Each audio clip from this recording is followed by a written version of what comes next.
Am I live now? Looks like I'm live. Is my little gems working? Refresh the page. Hey, there we go.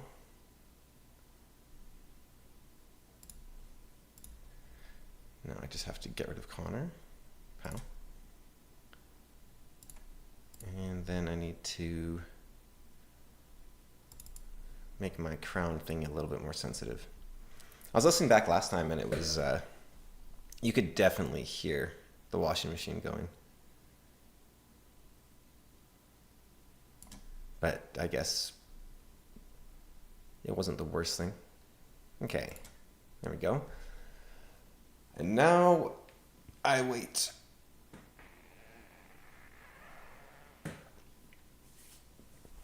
Let's see.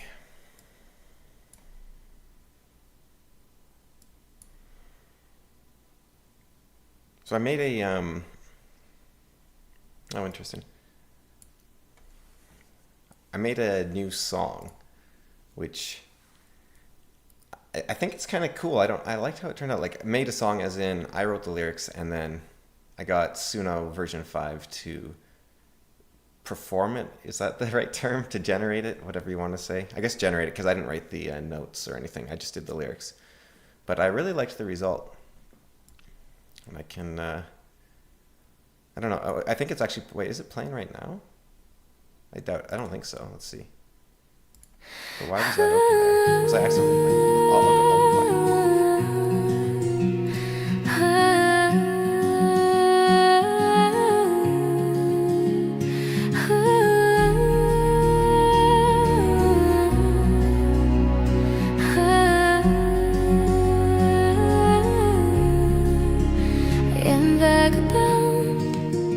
I'm heading way up there, asking why you're not around, why you never seem to care. Where is your promise, hanging forever in the sky? All I've found is pain and malice, all I've watched is people die. I've been told there is beauty in pain, and roses have thorns, and spring has its rain. But is it beauty when everyone mourns? I'm heading to those blackened shores. I am vagabond. There's a hole among the stars where God may be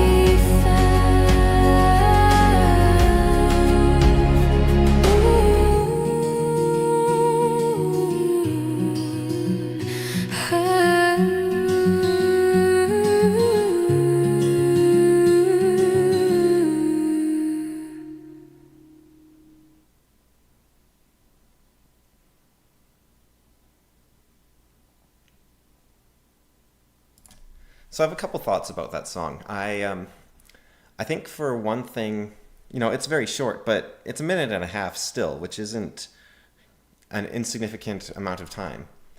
And I think that maybe, bring back shorter songs. Maybe it's something that could happen. The second thing about it is I noticed that Suno seems to have, because obviously the only way to test if your AI is getting better and better is if people say, oh, I prefer this over that. And people want human connection, they want emotion. And so Suno's done this very cheap trick of adding I don't know the musical terms exactly, but a lot of strain into the singers' voices, a lot of like voice cracks, a lot of back of the throat sort of, that sort of violin squeak sound that you can get when you really put yourself into the singing. And in that song, it works great, right? Like that's appropriate to the song. But if you ever listen to the song "I Will Always Love You" by Whitney Houston, she didn't write the song, but when you listen to her version of the song, she's amazing singing, very powerful, right? And I think that's very similar to how Suno is. There's great singers going on. But you listen to Dolly Parton's original version of the "I Will Always Love You" song, and you realize that Dolly Parton actually believes the lyrics. She's not there to show off her singing chops. She's not there to just sing a song, like, oh, lyrics in front of me. She's there to pour her heart out.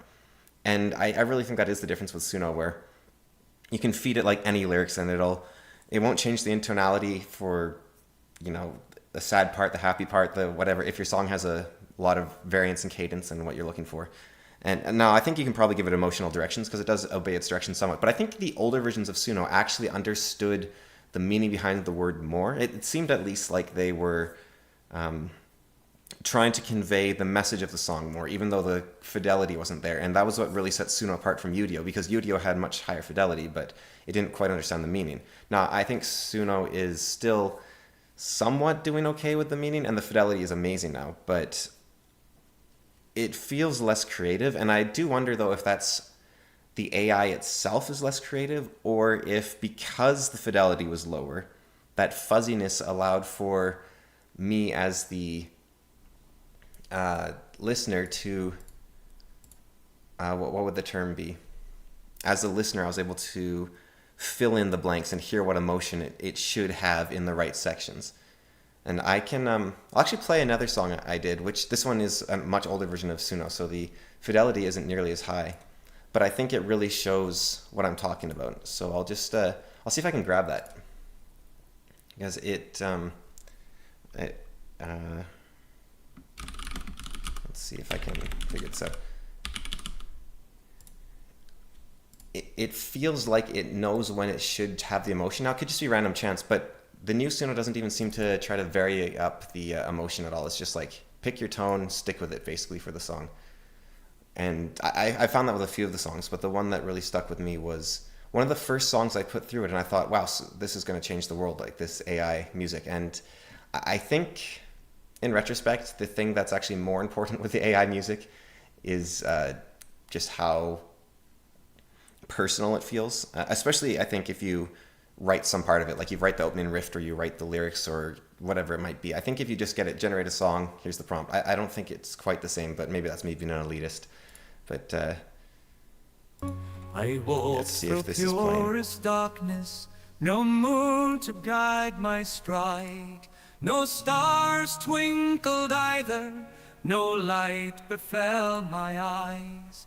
The sun had long ago faded, strength had faded too. Sense and wit both left me, this world was not made for you.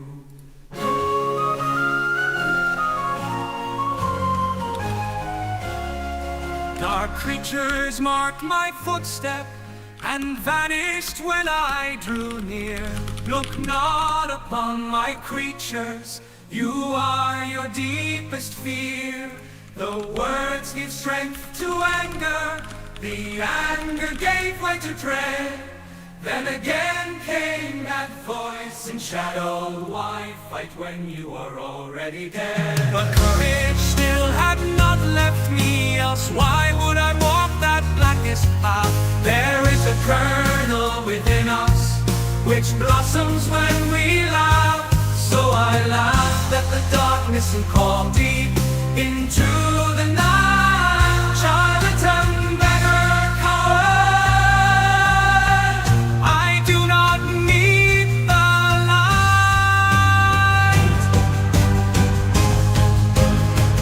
I found peace within the shadows and danced through blackest dread. I embraced the darkness, it fled.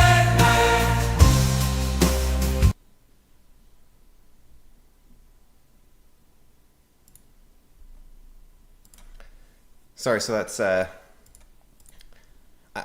a 15-second delay, so I'm not quite sure when the song's done unless I'm staring at OBS directly. But that's the different song. It's a poem I wrote when I was, I don't know at this point, maybe 20. And I changed it up a little bit for Suno so that it would have a better flow. And I obviously didn't perfect that or anything, but it makes the dark parts darker, it makes the heroic parts more heroic, it makes the revelation, the shouting cry. It's not quite what I would have done if I had been directing it like bit by bit perfectly myself, but it really seems to be trying to get into the emotion of the song. Whereas the new Suno, it's much higher fidelity, but it's just always like the same squeaky voiced woman or sorrowful man just sort of going through with the guitar. And they like to add a lot of the acoustic sort of feel to it, right? Or the analog feel where you can hear the fingers trip on the guitar string, you can hear the singer breathe in. It's like studios have worked so hard to make pop music and other music have this super high production value where you don't hear any breathing, you don't hear any musical instruments, you don't have any squeaking of chairs or anything. And then soon I was going the opposite direction. So there might come a time where the way you can tell AI art apart from human created art is that the human created art is like ultra perfect and there's no flaws anywhere. And AI art has all these like little human sounds like squeaking of chair and breathing in and humming and hawing and that sort of thing. The person I'm looking to get on while looking at your stream thing. Talking. Yeah. Okay. Oh no. All right. I'll take it. So now you can tell. So with mine, I just have this little gem on my head that lights up when I'm talking. Okay. So I had a list of things I wanted to talk about somewhat. Hopefully they're interesting. Or if you have something you're interested in talking about, happy to do that too. I normally riff off my brother because we just get into talking and then we don't stop. But I guess he's not around right now. So I'll, Oh, okay. Well, I don't know. What's on the list that's interesting?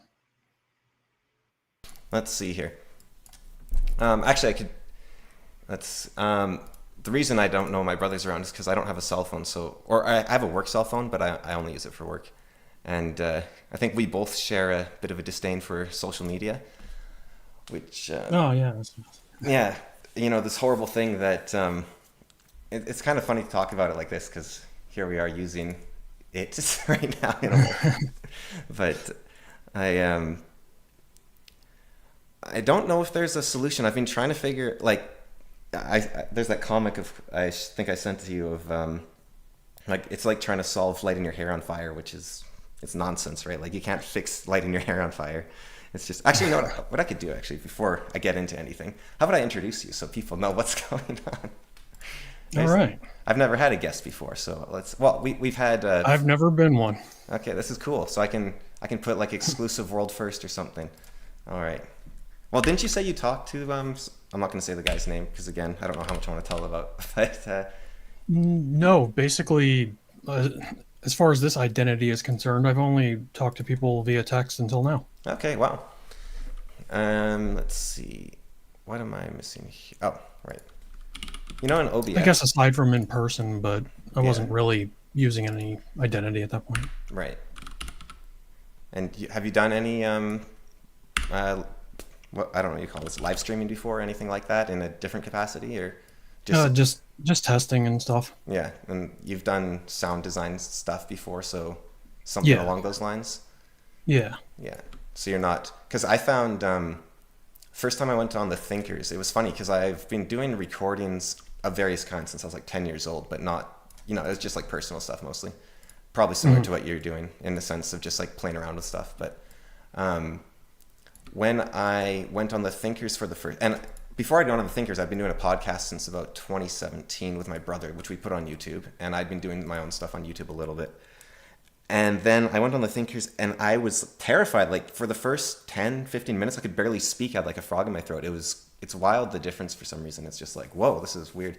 I think it's also, you kind of, a person, but it's almost harder to meet someone that you know before you've met them, if that makes sense. Like, Yeah. if you just run into someone and they're like, oh, hey, I'm John. You're like, oh, hey, John, I'm Cameron. And you're like, okay, cool, that's that. But when it's someone that you've been talking to online first, it's very weird, the difference. Yeah, there's like an identity that you already established with them, and then now you need to feel out, how they live up to it and stuff. Yeah, rectify that. And I was saying this to a BMO in his chat the other day. What I do in comments is I'm mostly, I think you're the same. I'm riffing, right? Like that's not me. I mean, it's not an identity, but it's not a persona I'm taking on, but it's more of a stand-up comedy in a sense. Like I'm just coming up with ideas, coming up with puns, and I think it could make someone think I'm very deranged if they were. Yeah. I think it's like you mentioned Sitch earlier. I guess I was backstage or whatever at the time, but like Adam, Sitch and Adam Yeah. does that kind of stuff a lot. Like verbally, he'll just say things sometimes, and then people take it, and run with it like he loves Trump or something like that. Yeah, But he's almost more just toying with ideas. It seems like. he just loves the chaos of the whole thing. And Yeah. I have this bad habit. I do it in person too, though, mostly with just my brother, because you need someone that's actually listening to you to do it, and very few people will actually listen to you when you're talking. But I will make an argument for the converse of my own position, so that a person has to, but I'll make it just ridiculous enough that nobody will agree with me. Like, throw in something like, and Hitler agrees with this too, whatever it might be. And so they have to argue against me. But to do that, they actually have to think through their own position to get to my position, and then they'll argue my own position against me. And then I'm like, okay, good, now we're on the same page here, which is Interesting. Tricking somebody into a steel man it's kind in a way. yeah, and but making them also take my own position in order to defeat my argument. So, because I'd rather the person believe, it sounds more insidious than it is, but I'd rather the person believe my position than them think I hold that position. And Right, right. It's there's a book called the Volksong Saga. I don't know if you've read them. The sci-fi. I don't know how to No, I pronounce don't it. know how to read. Okay. Well, there's this great line. It's some woman's like sci-fi fantasy something. I haven't read them either, but there's just a quote from them which really stuck with me, which is that reputation is what others know about you. Honor is what you know about yourself. And I think it really stuck with me. And I want to read the whole series. It's like this space epic, probably romance because it's a woman's book, but I want to read it just because of that. So it's pretty fascinating. No bull milking, right? No, I don't think so. I like space, so a lot could happen.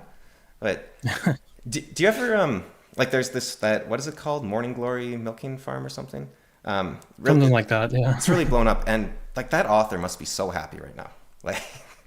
Like, being the center of a controversy is just like best thing ever. Like, Did you see the Archcast? They were like reading excerpts from it, and it seems like it's pretty poorly written too. yeah, I didn't see that, but I wouldn't doubt it exactly. Like, I wonder if it's like an AI book or something. it could be. I think a lot of like it seems like it's fairly hyper specific, right? Like it seems to be very fetishistic, and although maybe the fact that it's getting mass popularity maybe suggests it's not, but I think when people need that niche, there's no one filling that niche. So if one person does that, then you don't have to be a good writer. You just have to do the thing that nobody else has done yet, and you're going to get the eyes on it, Right. which I think is more easy when you're doing like fetishes than like niche ideological or philosophical concepts. Sadly, you have to roll them in there. There's an amazing animator on YouTube. He doesn't do YouTube anymore, but he does these fight scenes, and they're incredible animated fight scenes. And he was broke because animation pays nothing on you. You do animation, right? A little bit, like just for fun. Yeah, but no, I'm not good at it or anything. But I assume like the whole like YouTube animators make like nothing. Like it's a huge struggle for them to make it. Yeah, the But- algorithm doesn't favor them at all. No, because it's super short, so it's like nobody's gonna watch that. Right. But he gave up on making animations for YouTube and instead switched over to Pornhub with the animations. But he kept, but in these animations, so you can see the excerpts on YouTube, which is how I know about it. But he actually puts fight scenes still into his porn videos that still show off his amazing choreography and whatnot, because he's just desperate to show off his art, but he makes the money from Pornhub. Oh, nice. It's kind of, I guess if you're willing to do it, fair enough, but it's kind of sad in a way. But I think like he has a huge amount of talent that he's incorporating that way, but for something like that. So, does he do it that way exclusively, or does he do that to funnel them into what he wants to be doing? No, it's just that exclusively now. And people have asked. I was reading his comments, and people are saying, "You should go back to your old, just like putting animations on YouTube." He's like, "This pays me so much money. I don't think he's one of those people that's like, I'm getting paid, I don't care, I guess." But I don't think that's Right. true. Like, there's what he says and there's what he does. But he clearly loves the choreography of fights to putting those into his scenes. But going back to my point, I ramble a lot, so I'm sorry about this. But No worries. going back to my earlier point, or the Morning Glory thing, so these things often feel so like, how many stories are occurring every second, right? Like how many things are happening that you could devote a week to or a lifetime to. And yet every single person goes to like the same two or three topics week by week. And it's kind of weird. Like I'm not saying it's a conspiracy that's working at it, but I think it's more an aspect of how humans do things. But it's like this morning glory thing is such a minor nothing. And even in the sphere of romantasy, right? Like there's so many romantasy books. The Can you hear it when I cough? I'm muting my mic on OBS, but I'm not sure if that transfers over to Ninja. I heard it. Yeah. Okay. Yeah, I don't know how to mute both at once. So sorry.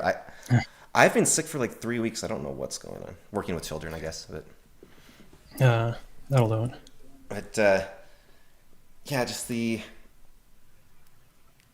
I have this aversion to discussing.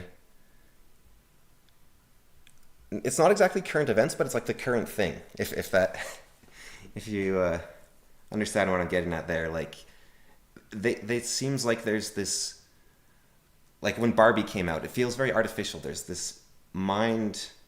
I've said I was a hipster until it was cool, and then I stopped being a hipster. But it's So sort of like looking in the opposite direction of the hive mind. yeah, but it's almost like you get as controlled by the hive mind in that way though, and if you do that right, if you just do the opposite, because True. then, Yeah. then you're just in reaction.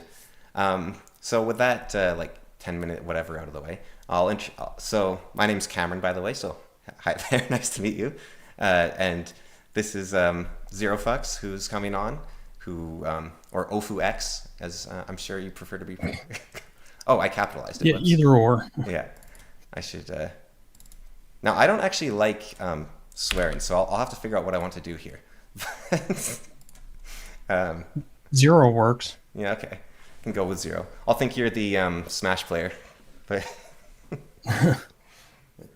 that's actually one of my first videos on my channel is a video addressed to Zero, the Smash Bros player.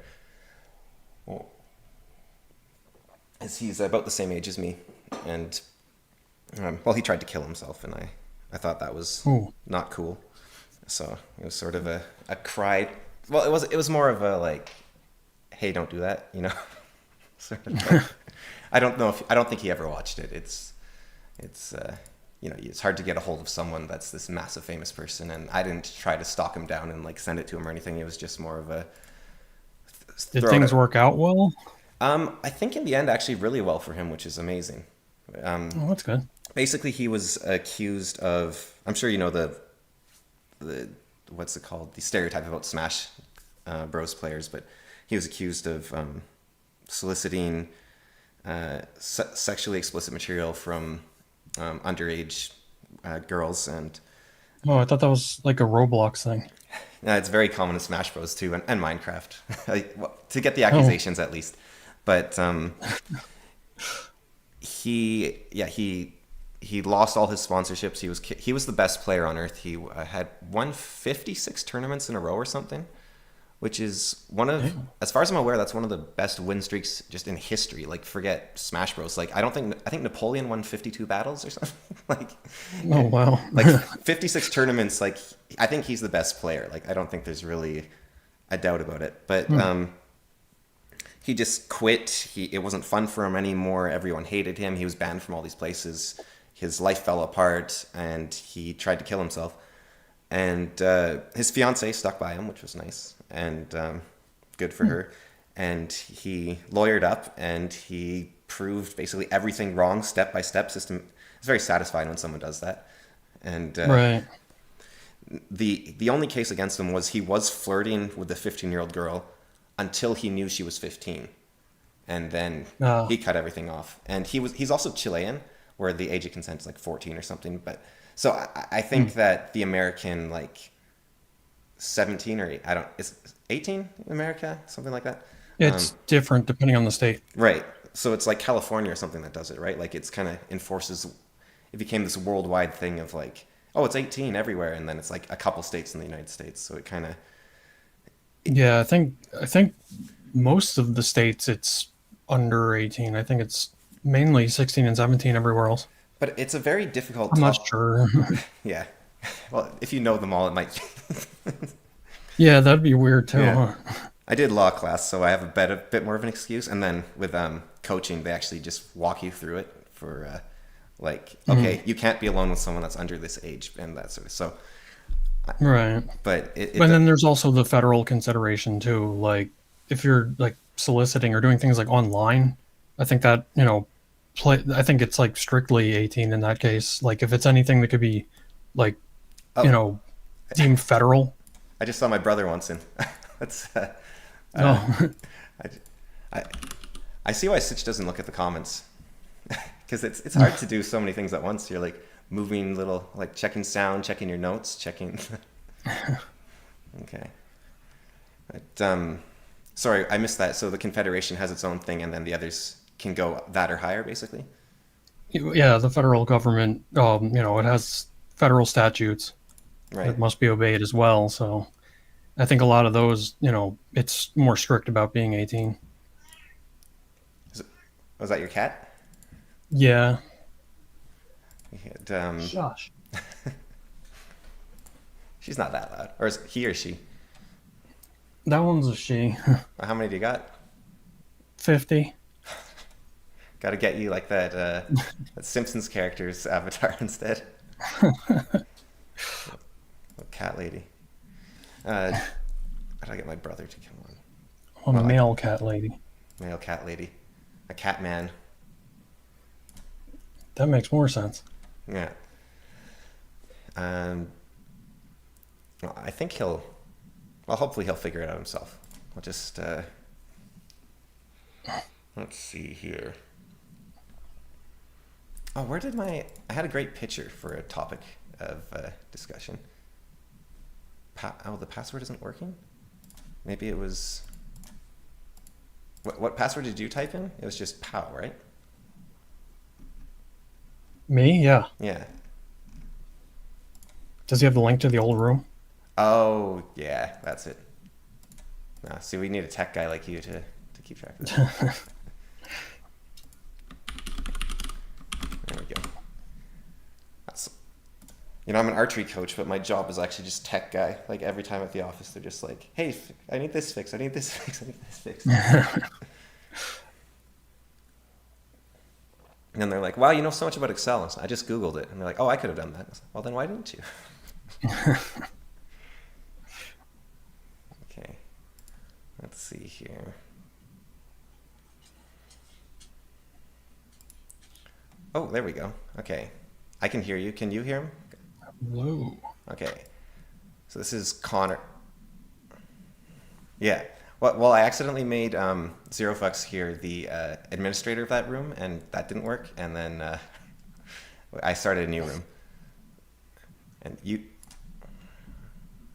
Hi, I'm Zero. and I will put him on the screen somehow. If I, oh, now you guys are okay. Now you guys are being close friends. There we go. Okay, maybe we'll put the. Oh, oops. All right. How you doing, Connor?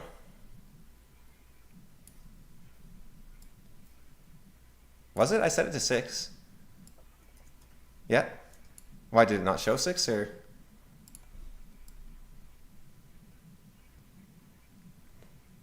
Oh yeah, because you set your computer 2 hours off.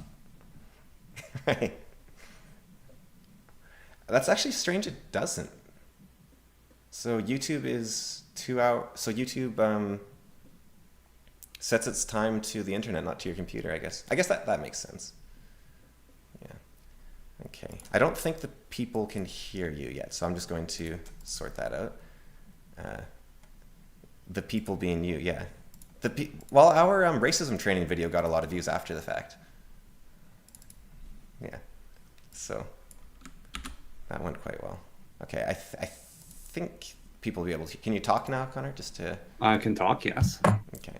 I'll just listen. On Oh, the eyes are reacting now, so something's working.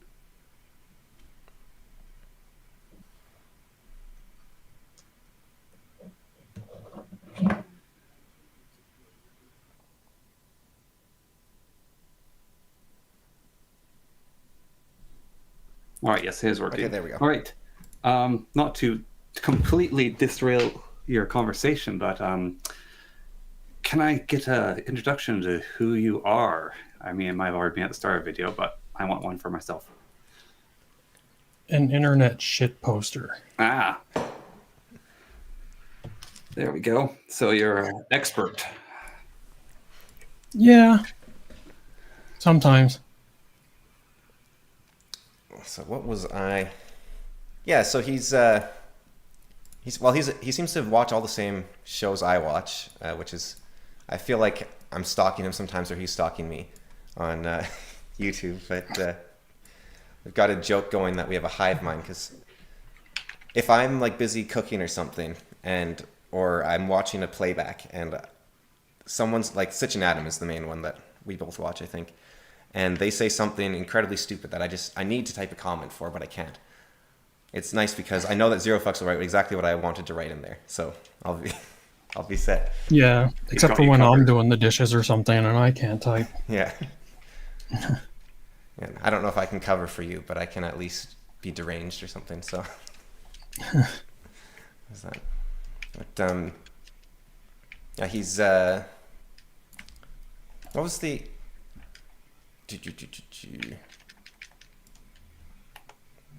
I don't know. It's kind of a broad category. I would say that you're a fairly, because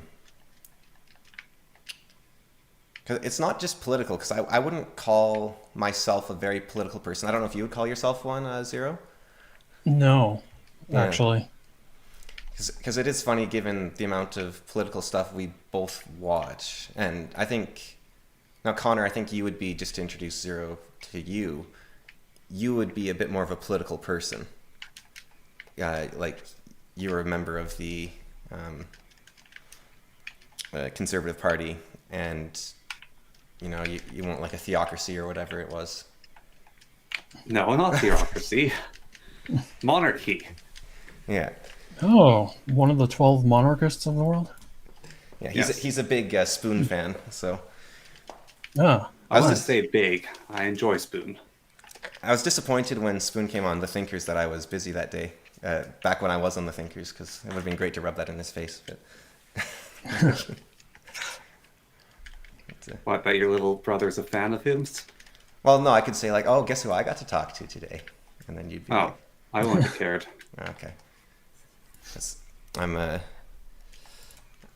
Okay, let's see.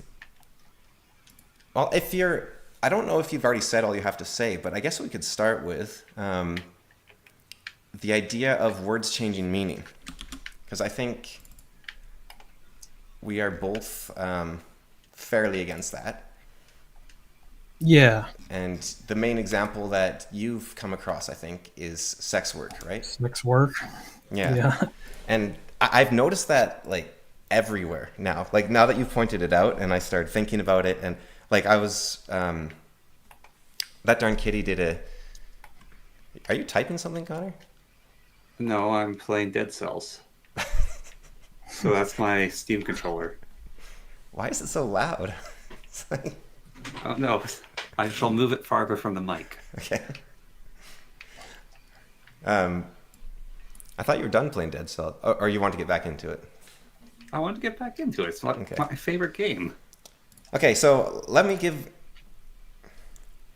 I haven't had a guest before, so let me start again here. Okay, so my main idea for this is that our podcast we do, The Fool and the Philosopher, is mostly focused around philosophy and religion and whatever we think's interesting. We talk a lot about the meaning behind literature and movies to a degree. I don't like talking about movies as much, but we do talk about those. We have the joke that we only have two rules. We can't talk about books or politics, and then we talk about like Mein Kampf or something. So Or video games. We're also not allowed to talk about video games. yeah.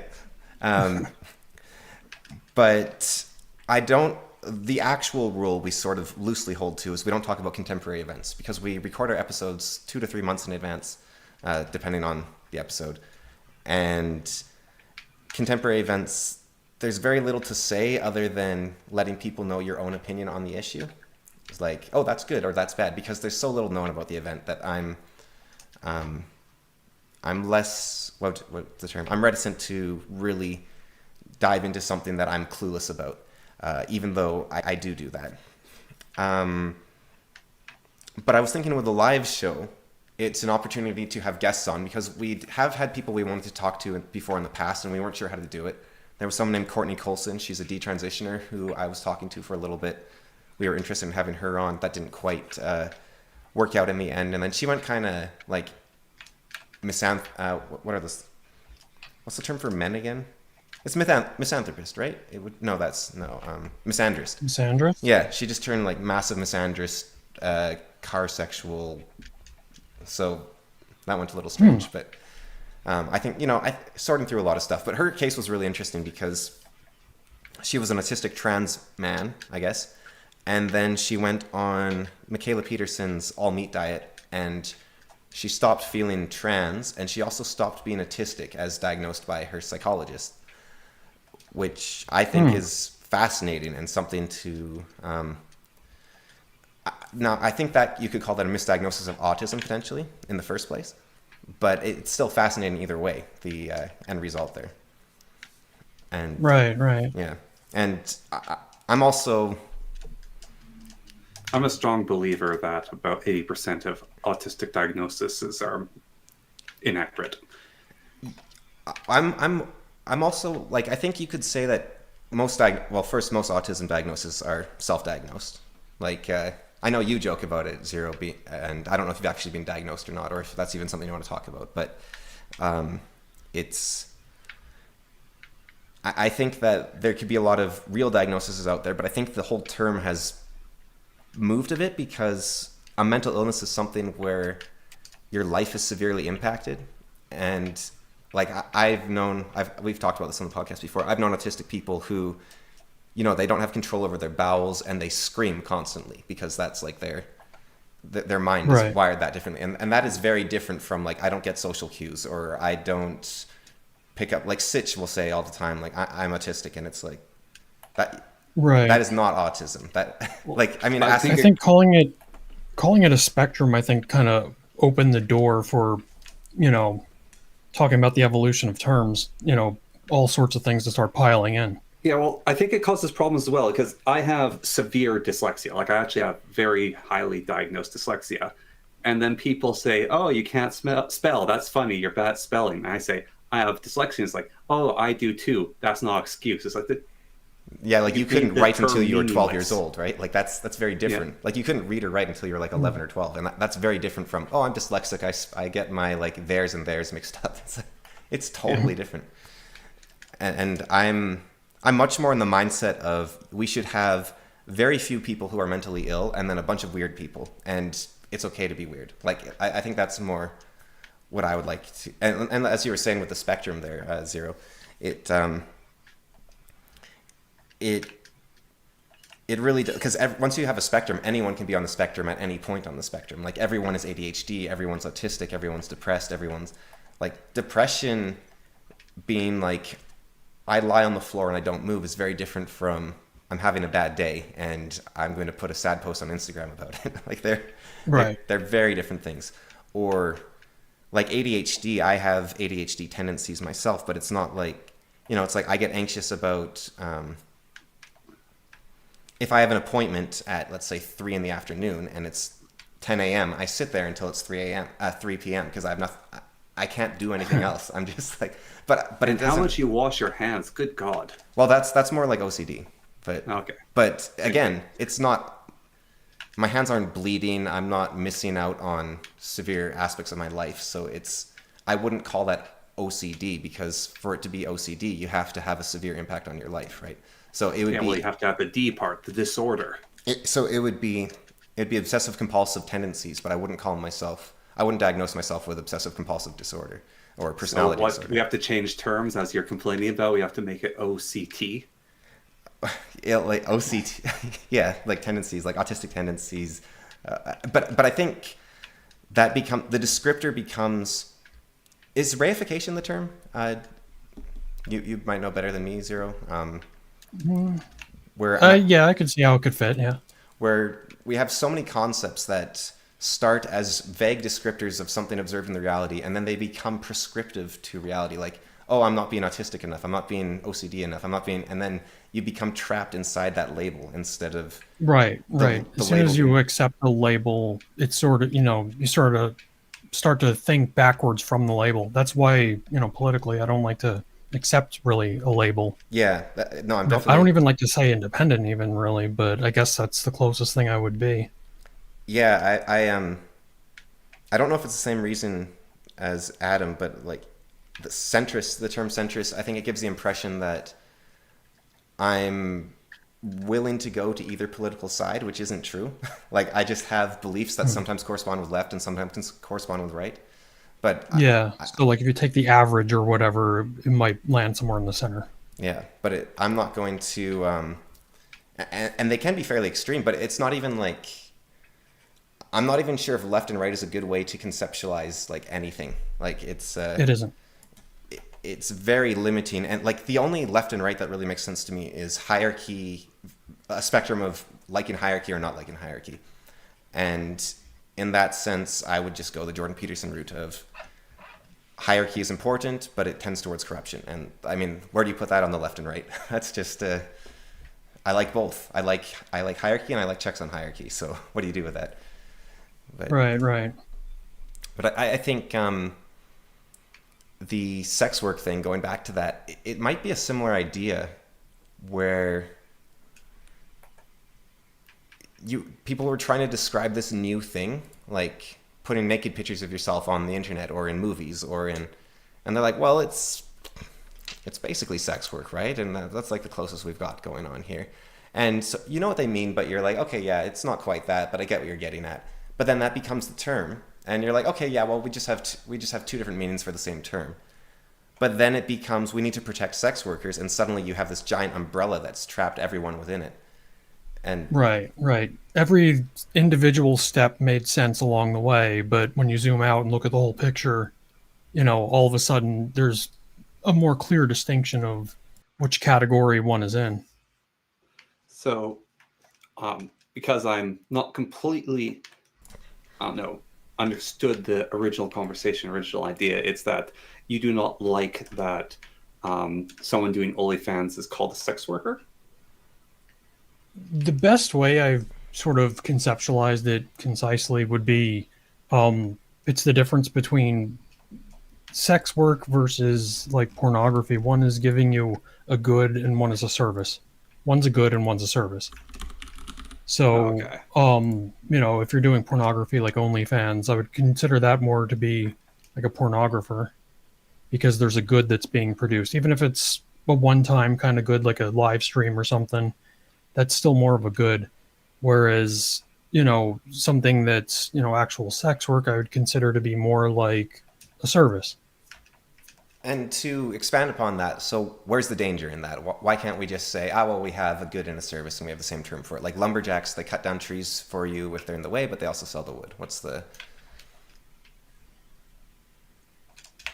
Well, right. I think, I don't know why, people can't just sort of live with that kind of delineation, but, I mean, people are going to do what they're going to do with it anyway. So I think, it was actually you that brought to my attention some of the research about how people were moving the term because I was looking into it a little bit. I wasn't, it's one of those stances that I sort of just took instinctively and then, almost, confirmation biased myself into believing it in a way.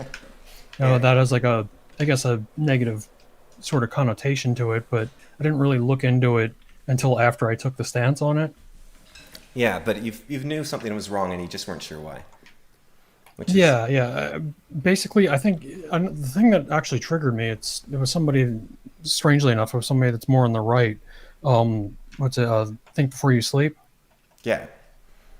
I think he did a video on something, and he called ASMR Yeah. sex work, and I was like, okay, now we're What? It's gone definitely too too far. far. Like, I know What? ASMR has become sexualized and all that stuff, but like, it's Well, I mean, it was calling always it sex work sexualized with now. that name, but Right. Yeah, there's actually an interesting. ASMR means audio sensory meridian response, and the coiner of the term thought meridian meant sexual. So it was always sexual in a sense, but that was but it's not, right? Like what it's become is not sexual. Yeah, because my first contact with it was, before Twitch streamers and stuff were picking it up. It was, you know, sort of like what I would consider like the non-sexual, versions of it, like, people crinkling paper and stuff. Yeah. And, sometimes it didn't even have a visual to it at all. Yeah, it's just audio. And yeah, and, It's to give you the same feeling of when you're like on the bus and someone's drawing lines on your back, or there's the kid poking at your shoe. Yeah. right. Yeah, it's that inexplicable feeling of.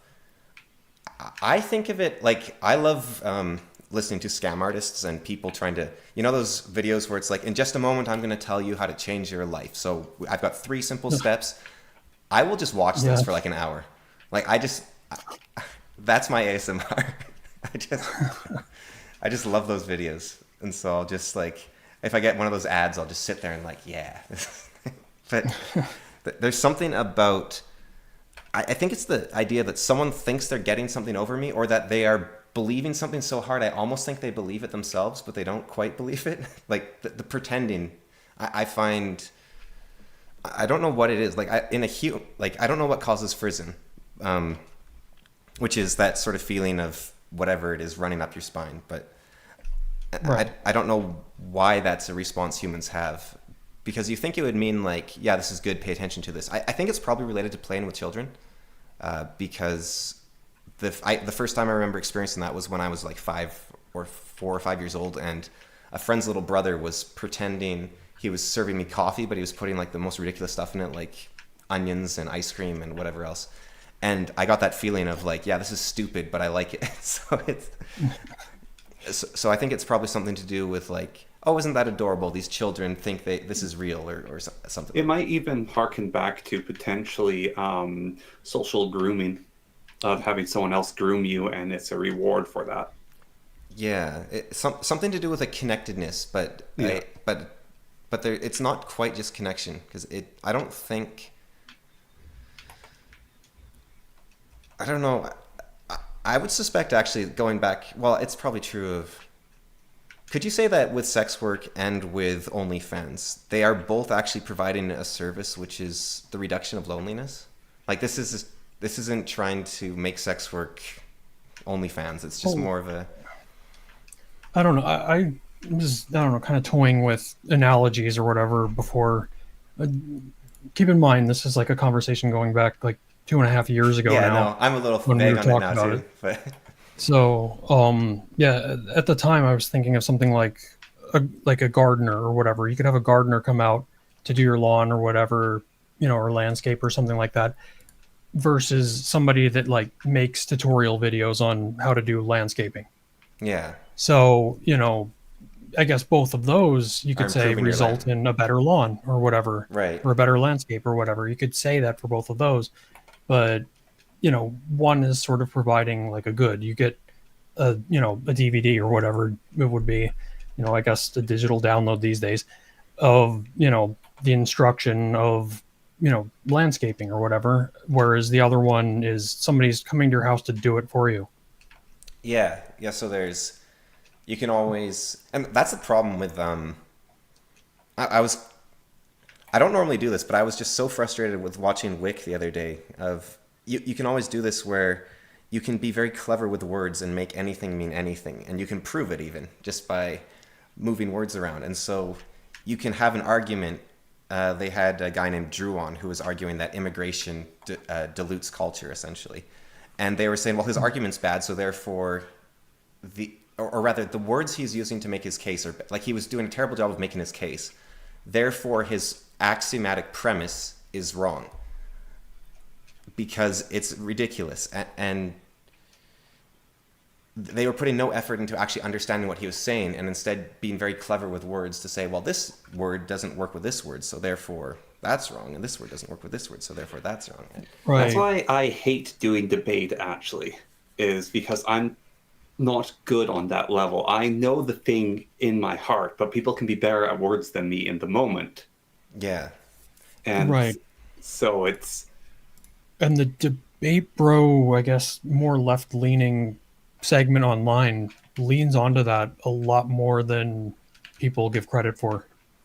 I have seen, like, it might just be Wick because he seems to manage to pull out the dregs of society for his channel. But he's brought on some right wingers too that do the same thing, like guys that are saying stuff like "You contradicted yourself, therefore I win," and it's like, wow, that you're not learning anything here. Like, Right. And there's that's like the whole destiny kind of like form of debate. It seems like he's just trying to get the W. He's not trying to, advance the knowledge base of humanity by the end of it. Which, if it's debate bro online stuff, I guess it makes sense, but it's, you know what you're getting out of it. When you're watching him, you're watching, I guess, intellectual junk food more so than something that's actually worth consuming. and I think that is a problem with Destiny is that he's a very, very intelligent guy. Like, I have to give that to him. Right. But that means that he can basically win any debate he's in unless he's against someone that just knows the stuff. Because I don't think there's many people who are better at debates than Destiny. But Right. Yeah, he knows all the outs and stuff, if he yeah, gets he's pinned also on a very technical fast at point. Wikipedia. Yeah, and he has like a chat that follows him around to, to hint him in whatever direction he needs to go too. but that means that he It's like doesn't. Oh, sorry. no, I was just gonna say it's just like having like a research team sort of on hand at all times in a Yeah. way. No, streaming's interesting because the more people that watch you, the less you have to do. Because you can use them to generate what you're creating, and also you can use them to help you with anything you don't understand. So They become the content. yeah, and then you don't have to, like, when people start out streaming, you see the pattern all the time. Like, a lot of streamers, what they do is it's let's get this group of four personalities together and see what happens. But all of them started out as they had something to offer. Like, there's a guy named Smallent. He was one of the best speedrunners in Mario Odyssey in the world, and also a very entertaining person, which is a difficult. You don't normally get the best speedrunners to also be very charismatic. It's normally one or the other. Right. But so he had that going for him. But now he doesn't do the speedrunning so much. It's more like stick him with this guy and with this guy and stick him with like Moist Critical is a great example where I don't even know why people watch him. Like, what was his thing? He's just the guy that people watch because they watch him. Like, Yeah. and they sort of become imaginary friends. It's like you hear people say, "Oh, did you see what Charlie did?" And it's like, we don't know anyone named Charlie. What are you talking about?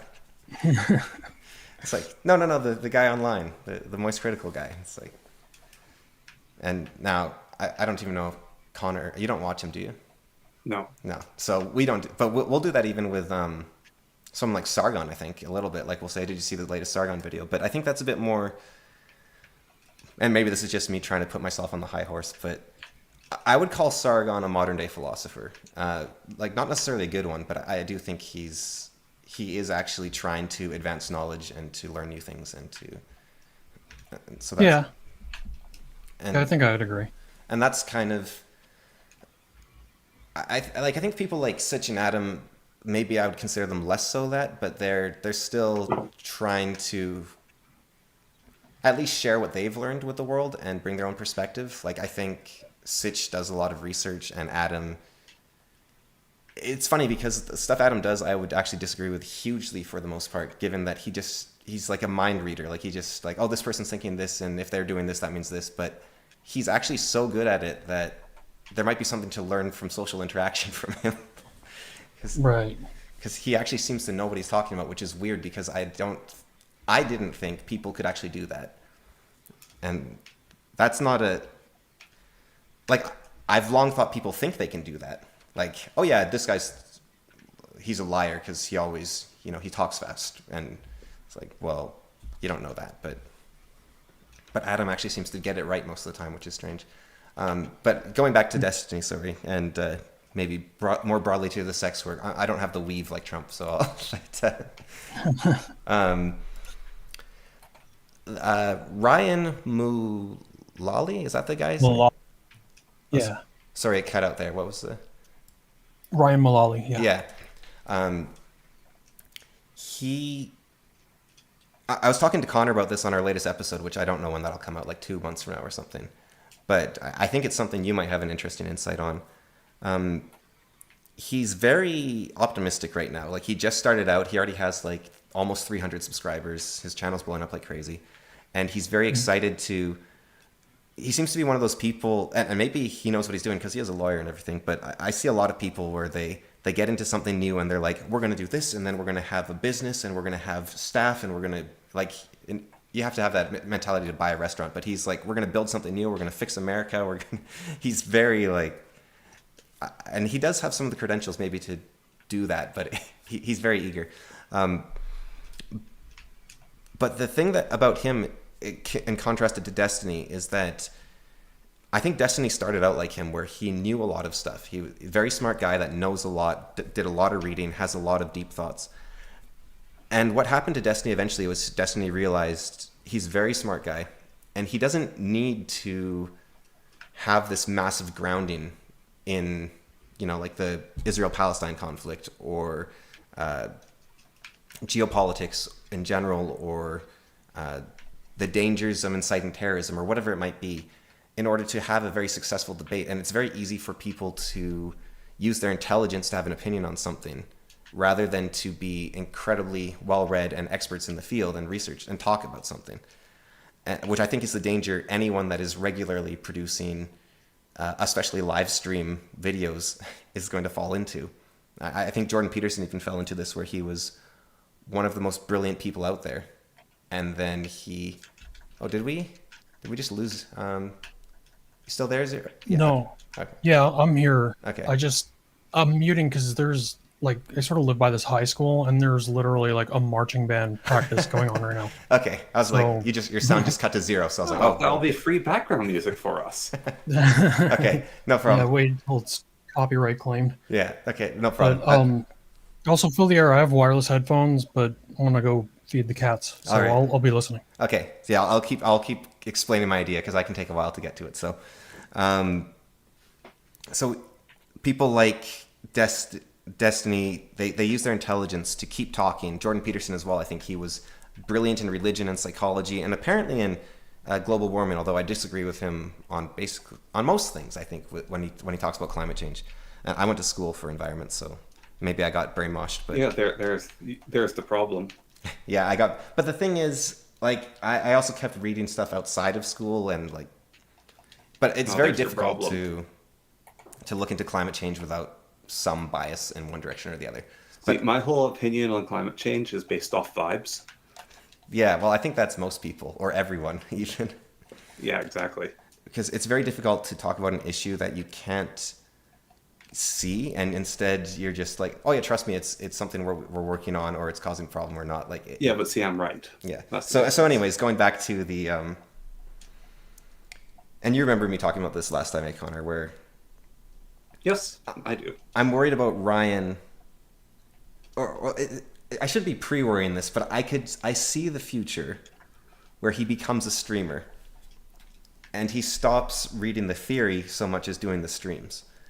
And I'm not saying like Jordan Peterson, I think, is the perfect example, because he's the guy that has like infinite knowledge, so he's not going to be the one to let you down. But when you have like hundreds upon hundreds of podcasts, eventually you're going to run out of that deep understanding. And what I'm getting at more is not so much that Ryan's going to fall for this, or that we need to save him or anything like that. It's more of a, do you think this is an inevitability of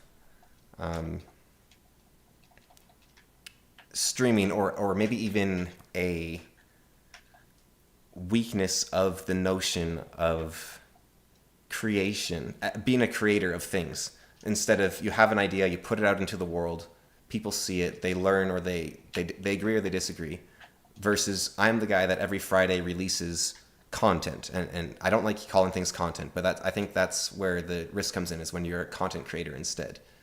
You watched Overanalyzing Avatar, right?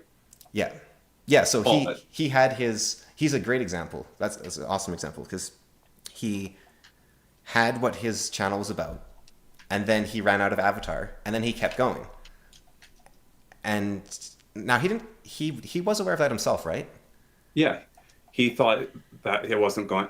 He was pretty certain that once he is done, but he's going to keep trying going.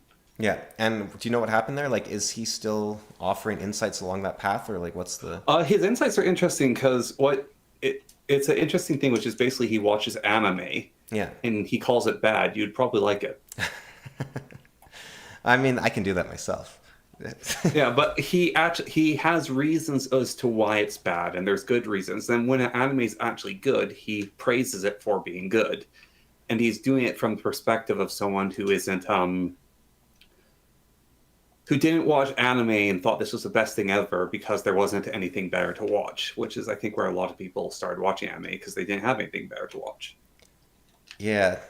Because they never watched Avatar, or they never watched Batman the Animated Series, or they aren't a big book reader and watching videos is one of their main mediums.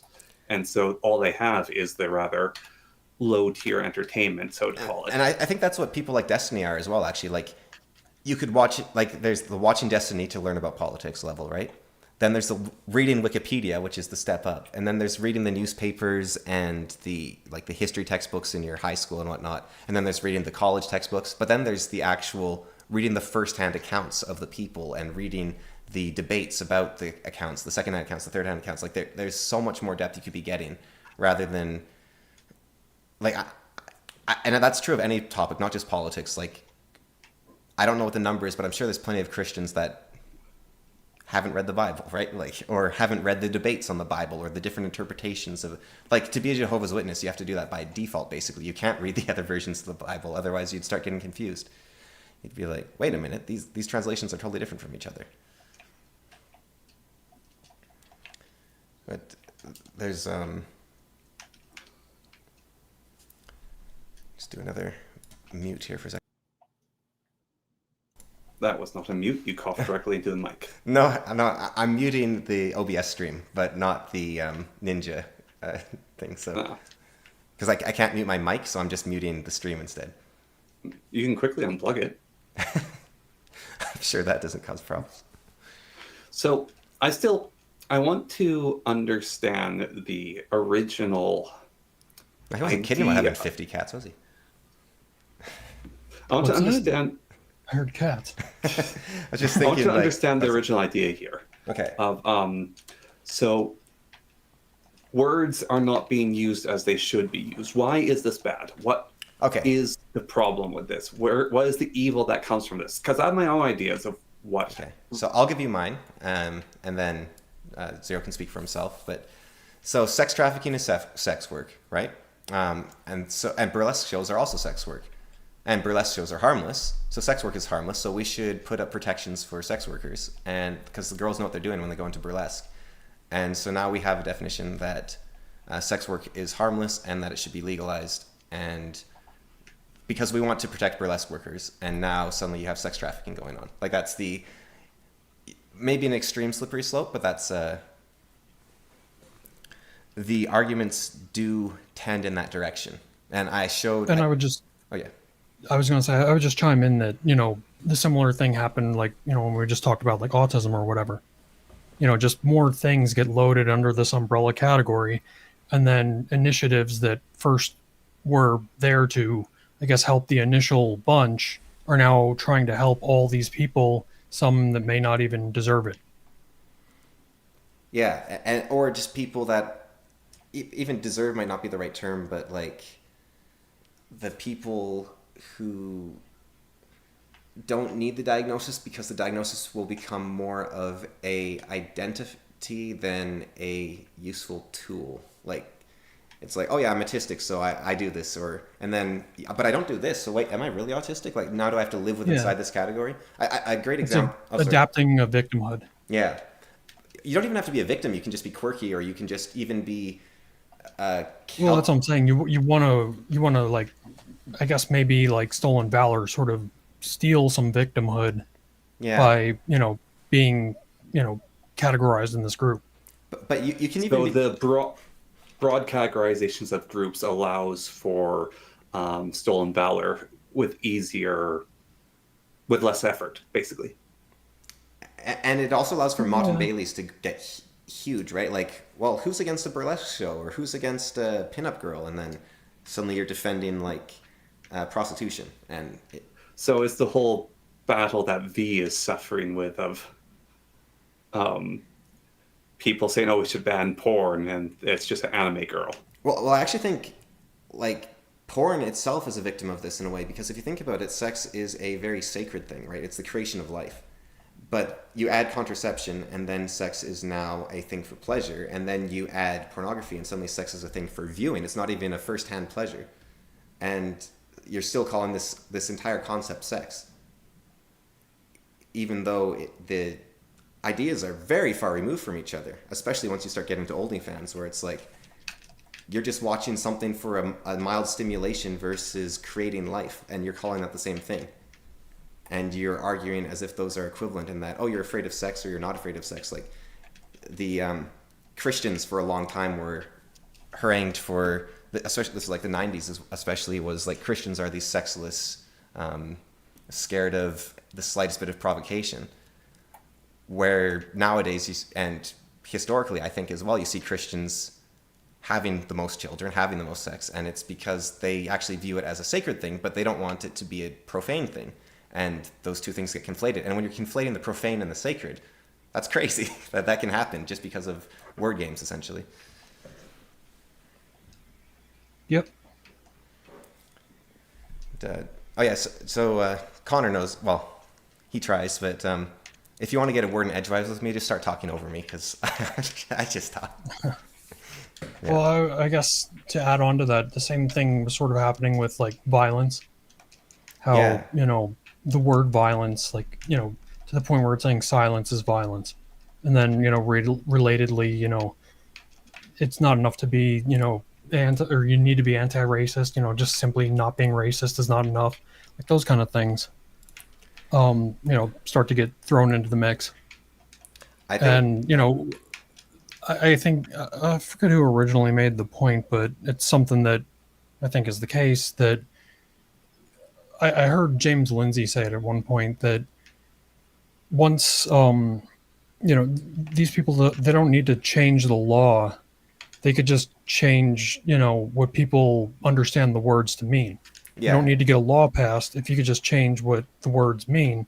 And, with so many laws, relying on a reasonable person standard, if a reasonable person has if culturally enough people are, enough people to be deemed a reasonable person, except that bloodthirsty silence maniacs. is violence. Yeah. Yeah, then all of a sudden, domestic violence will start, nabbing up people that certainly, were not intended to be nabbed up by, the law when written.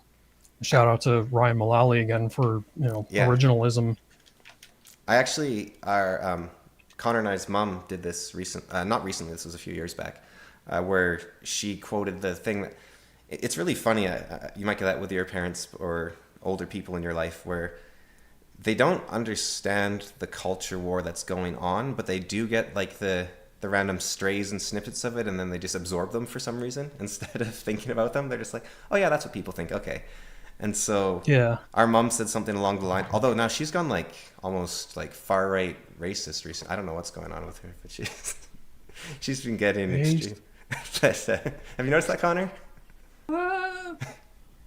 What was what was that like anti-Indian rant she went on recently? I want to say, I think it's more of just people actually waking up to the reality that they're living in. Yeah. No, I like, not that she's against Indians. It's the immigration abuses that we have, and just for the record there. I don't want to besmirch her character. Yeah, I think it's quite literally that people are starting to actually be impacted with it in their daily lives. And it's not something you just read about. And when it actually personally impacts you, then other things add together. But she said like a few years back something along the lines of, freedom of speech isn't freedom from consequences, which is a line I see both the left and right, especially the right's been using it a lot more recently, but left has been using it for a long time. And I pulled up, I don't know if you guys can see the stream, but I pulled up this quote by Idi Amin here, which I think is a great way to summarize what I hate about that entire phrase, where Idi Amin says, "There's freedom of speech, but I cannot guarantee freedom after speech." And that's the problem with saying you can have freedom of speech but not freedom from consequences, because freedom of speech does actually mean freedom from consequences.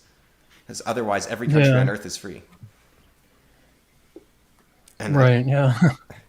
that's this idea that it's become so common that everyone, not everyone, of course, but a huge amount of people repeat that refrain without even thinking about what they're saying. Like, oh yeah, well, there's going to be consequences. Like, because there's the classic example: if you're swearing in the building and we ask you to leave, that's not impinging on your free speech. That's just asking you to leave. But when you apply that to, well, now you don't have a job, and now you don't have places you can enter. Now you don't have any friends, and now you can't be online. And now it's like, okay, at what point are you actually doing a super legal action against this person rather than like I I don't know the answer to this, but what would your take be, Zero, on Well, that sounded almost kind of remind me like the who was it? One of the intersectionalists was talking about like the wires of the birdcage analogy or whatever. Did you ever hear that one?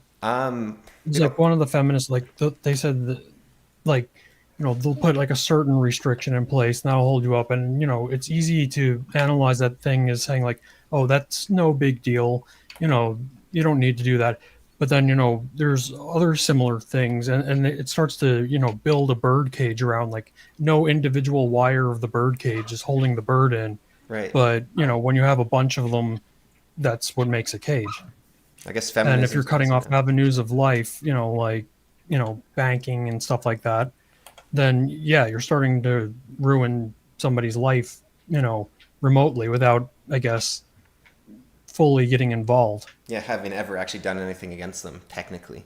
Right. And so, if you were like the head of a hardware store, let's say, and you guys just sell planed lumber, like you just plain lumber, you stick it out the door, that's it. And one of your employees is this massive, let's anti-Semite or racist or something. Would you fire them? Let's say they're not using it on the customers; they're just on their off time online. They're just like this massive anti-Semite. Personally, no. Because I kind of wonder, like, there was a case with you don't really play video games, from what I remember. There was No, not really. Factorio. This was the one where I'm like, ooh, I don't know if I agree with the guy, but he, I don't remember the exact circumstances, but it was something to do with. I told you about this, Connor, right? It was like Yeah. underage girls or something, or was it like, or was it something different? It from was that? racism. It was racism. Okay. Yeah. Yeah, but one of the developers was like super racist or a little weird about uh, like taking no for an answer in terms of like drinking. It was something along those lines, right? Like, okay, if you're drunk, then you consent, then you still have consent. It was something along that line. I think it was a bit more than just casual racism. It was like something along that line. Like, if a girl is drunk but she consents, then she still consents. It was something that I think most people would disagree with, like even more than that, maybe even. I don't remember what it was now. But the developer said, I don't care. Like the head developer said, I don't care. He's a good programmer. This has nothing to do with the game. I'm going to keep paying him to make the game because he's doing a good job. And that one, I'm almost like, that's too far for me almost. But I kind of wonder if it doesn't affect your job, should it actually be a consideration? Separating the art from the artist. Yeah, or even though, like, in terms of canceling someone, getting them fired from their job, like, should you fire the grocery clerk if he's a racist, or he wants to lower the age of consent, or like, it starts getting weird because then your society just becomes only right-minded people are allowed to live, and what is the right mind? We don't know what the right mind is. We need a degree of humility in order to function as a society because we're going to be wrong all the time. Right. And that's the first attempt on Trump. Libs of TikTok, started going off on, just anybody that she could find that was like saying anything, glorifying it or saying it should have happened or whatever. And one of them that really bugged me was just a Home Depot lady. Yeah, Just like some middle-aged Home Depot lady that said something on Facebook. There's no evidence that she was talking like that at work, especially to customers. It was something that she probably just said on her own time at home or whatever.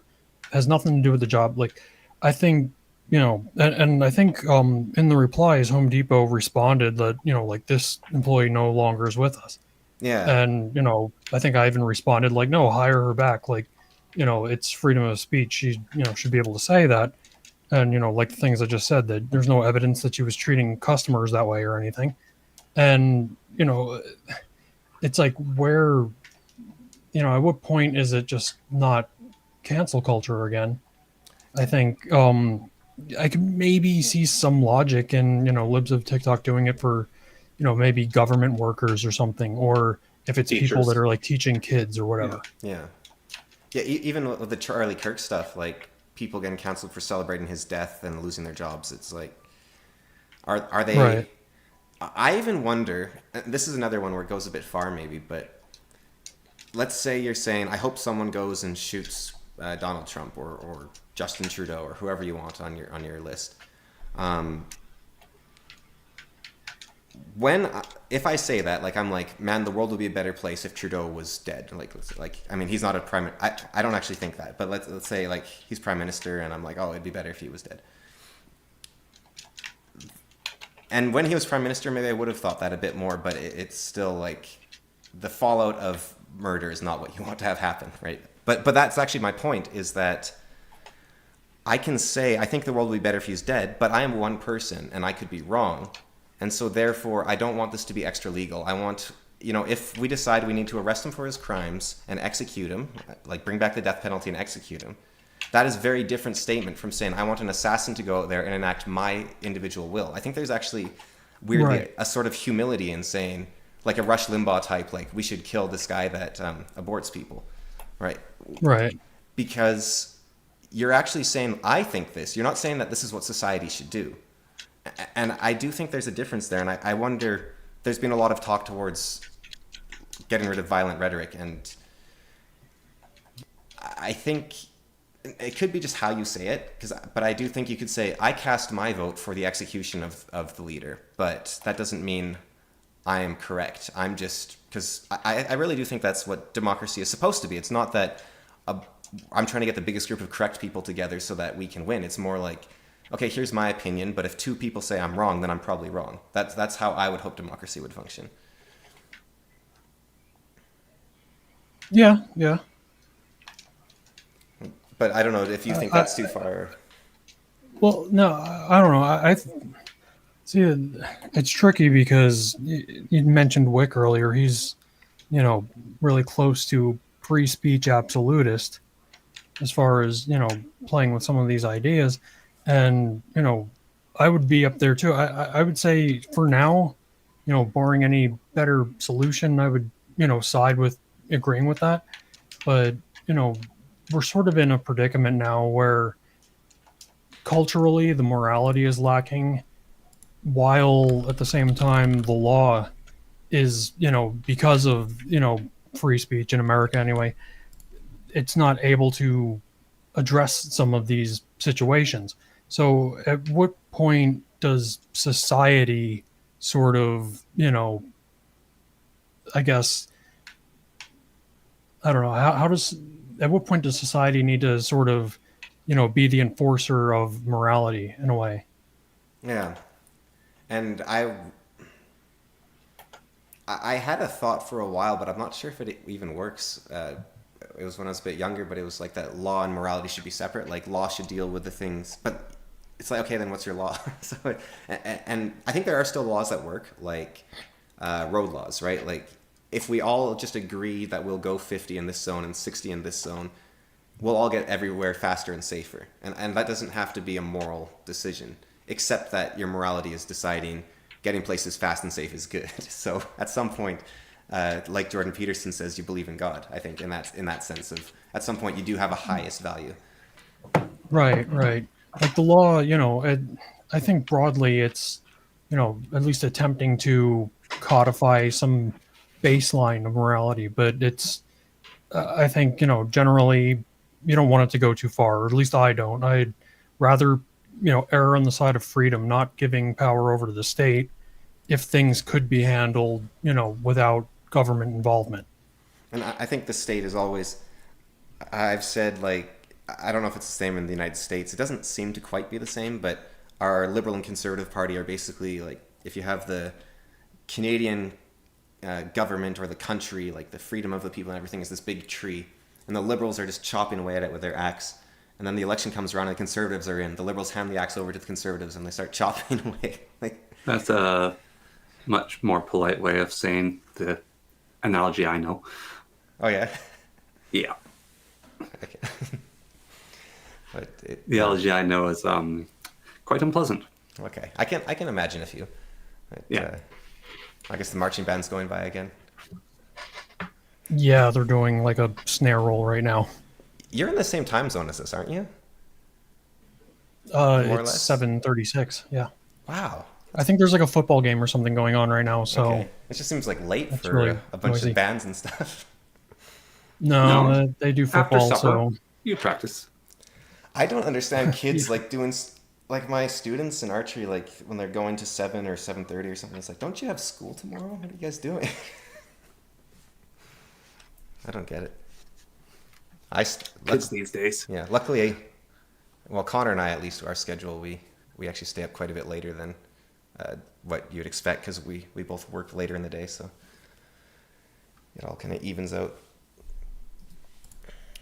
Let's see, I'm gonna get a drink of water quickly. Connor, you entertain. Oh, You and Zero talk about something cool, like argue about religion, because I always argue about religion with you. Okay. oh no. So, do you believe in the reformation of the church? Do I believe that it happened? Yes. Yes, maybe. What is the reformation of the church? Yes. Exactly. I don't know. I'm not well versed on religious So- topics, really.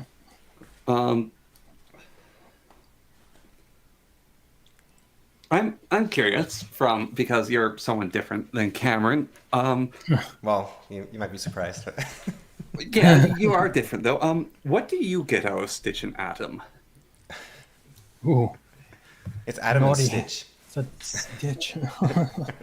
Is it What Adam do and I Stitch? get out of them? No, it's Stitch, like situation. Stitch. Yeah. I like the fact that it's usually Sitch. He goes and he'll do a deep dive. He'll actually read things beyond the barrier of confirmation bias that a lot of people online fall into. What I call Potemkin intellectualism. They'll look at the surface of something, see that do more work than most other people, and then all of a sudden they look smart. Again, we brought up Destiny before. He sort of does this. He is smart, like we said, but he'll make himself seem pretty smart by doing more research than the average bear, but then almost like stopping short before finding anything that would falsify the conclusions he wants to come to. And I think Sitch in particular is pretty good at trying to go through, he'll read an entire boring document sometimes to get to the bottom of whatever is going on there. Even if it disagrees with him, which is Yeah.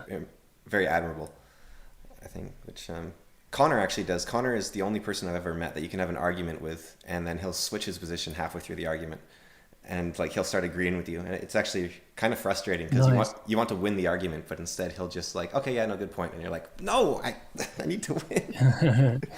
Yeah, I Isn't think that victory? it is, and that's the thing. It's anti-debate bro, optics games. Yeah. It is the real victory. If you figured, if you find yourself to be wrong on something, and now you feel like you're enlightened and you know the correct answer on that topic, optically it may look bad to an outsider, but in reality, you won. You now know more than you did before. It's very hard to do. Like I find all the time I've catch myself making excuses for mistakes and whatnot. Like, oh well, I saw that a really bad example actually on Wik just before this, where the guy was just totally wrong about. It was a movie. So this was I guess a bit maybe yesterday even, but it was a movie that a guy said, oh yeah, this is like completely anti-Christian, and they're like, what part of it's anti-Christian? And then he hadn't actually watched the movie at all. And instead of saying, oh, sorry, no, I don't know what I was talking about, he just started doubling down on like, grasping at straws. And Well, it was really sad to see, actually. it's kind of funny. But I'm like that too. So, So quite often, I'm a contractor, and also I'll tell someone I'll be there at 11:30, or I'll be there at 11, and I arrive at their house late, and I know I'm going to be late, and so while I'm driving there, I'm coming up with all of my excuses to tell them of the reasons why I'm late. And then I get there, they don't care. Neither do I. I'm just like, sorry, I'm late. And then you're, No, I don't even say sorry I'm late. oh, you would like Adam then. Adam hates apologies. It's there's no point to apologize. I'm a contractor. I'm allowed to be late. It's That's your job. Your job is to not show up, to knock on the door very lightly, leave, yeah, yeah, exactly. make the world a worse place. Yeah. Like I show up within half an hour. That's pretty good. It'd be weird if you were on time almost. Yeah. Sometimes I arrive early and then I just sit awkwardly outside their house. You got to carry the legacy forward. Why I ask on what you get out of Stitch and Adam is I don't get the appeal of their stream. I find it very long and kind of boring, and I don't really enjoy listening to either of them. Yeah, I could probably see that. I think the length of the streams is actually my main interest. Actually, it became something easier to just put on in the background while I work on other things, and it's just because it's so long, I don't need to worry about figuring out what to switch to after or whatever. So I think the length actually was a plus in my book. And I think there's a lot of conversations that can only be had in like 4 hours, like or more. Like True. there's so many ideas that people are like, oh, we're out of time, let's go. And then you're like, oh, well, we didn't learn anything. Even though, it went for an hour or two. Like, it's much better these days now. An hour seems to be like a much more standard live stream. But it's funny when I watch other live streams like Wick or something, and it'll go for 2 hours, and it's like, hey, we're done, everyone. That's going late. And it's like, whoa, what? You didn't even start. You didn't even warm up Right, yet. right. That said, though, right now, I'm happy to keep going for as long as forever. But if you have other things in your day to do, Zero, just let me know that you got to get going. But I don't want to trap you here forever. But No, that's fine. You Yeah, can go like- a little bit longer. Adam, he's the one that doesn't use the avatar, right? no, Adam's the guy that's actually on the screen. Yeah, Yeah. doesn't use the Oh, avatar. doesn't? that's what Yeah, I said. yeah. Sorry. Yeah. Yeah. I find him kind of annoying. Yeah. No, I disagree with him a lot, and like the only thing that I like about the stream is when Stitch gets one over him, and they disagree. There was Andrew Clark, who used to be a big fan of theirs, said something great, which was, "You're not A-team because it's easy, but because it's hard," which I think was. Wow. Damn. I think that was a pretty good. I used to call myself their biggest hater because if you go back to I wasn't watching them from the beginning, but I was watching them fairly early on. And if you look at the comments, I didn't used to watch their live streams, I just watched their videos. And the comments are just like 4 comments, 5 comments, 6 comments by me on like every video, just arguing with every point they've made. And I just didn't like anything they were saying. But I appreciate that they keep trying and they keep learning. And I think they're, now you're an American, so maybe you have a different view, but I think their nationalism is a bit extreme. Like when they were cheering when that terrorist guy was killed with a drone, with like the blade drone. I thought Which one? there was like a guy that they hit him with like one of those. He was like some big leader who's been claimed to have been assassinated like 2 or 3 times. I don't remember his name, but they drove a drone into him and he supposedly died. And to me, Assassins from the Sky is terrifying. It's not like, especially at a nation you're not at war with. It's like, whoa, that's creepy. Like that's not something I think they play it up a little bit. Yeah. They'll play into the hyper Americanism a little bit. I think if you sat them down and talked to them, they'd probably find some criticism in there worth discussing. But they play into it. But And yeah, I mean, in that specific kind of instance, that doesn't sound good. I mean, just drone warfare in general, like the depersonalized nature of it. yeah. Oh, And Oh, sorry. You want to say something? Oh, it's just I was thinking it's because you're American and we're doing the live stream, which means we're allowed to be topical. Yeah. Um, how much do you care about Canada? How much do I care Like, how much about do you it? think about Canada? Like, is it a part of your daily life to think about Canada? It's like the Roman Empire every day, every minute, right?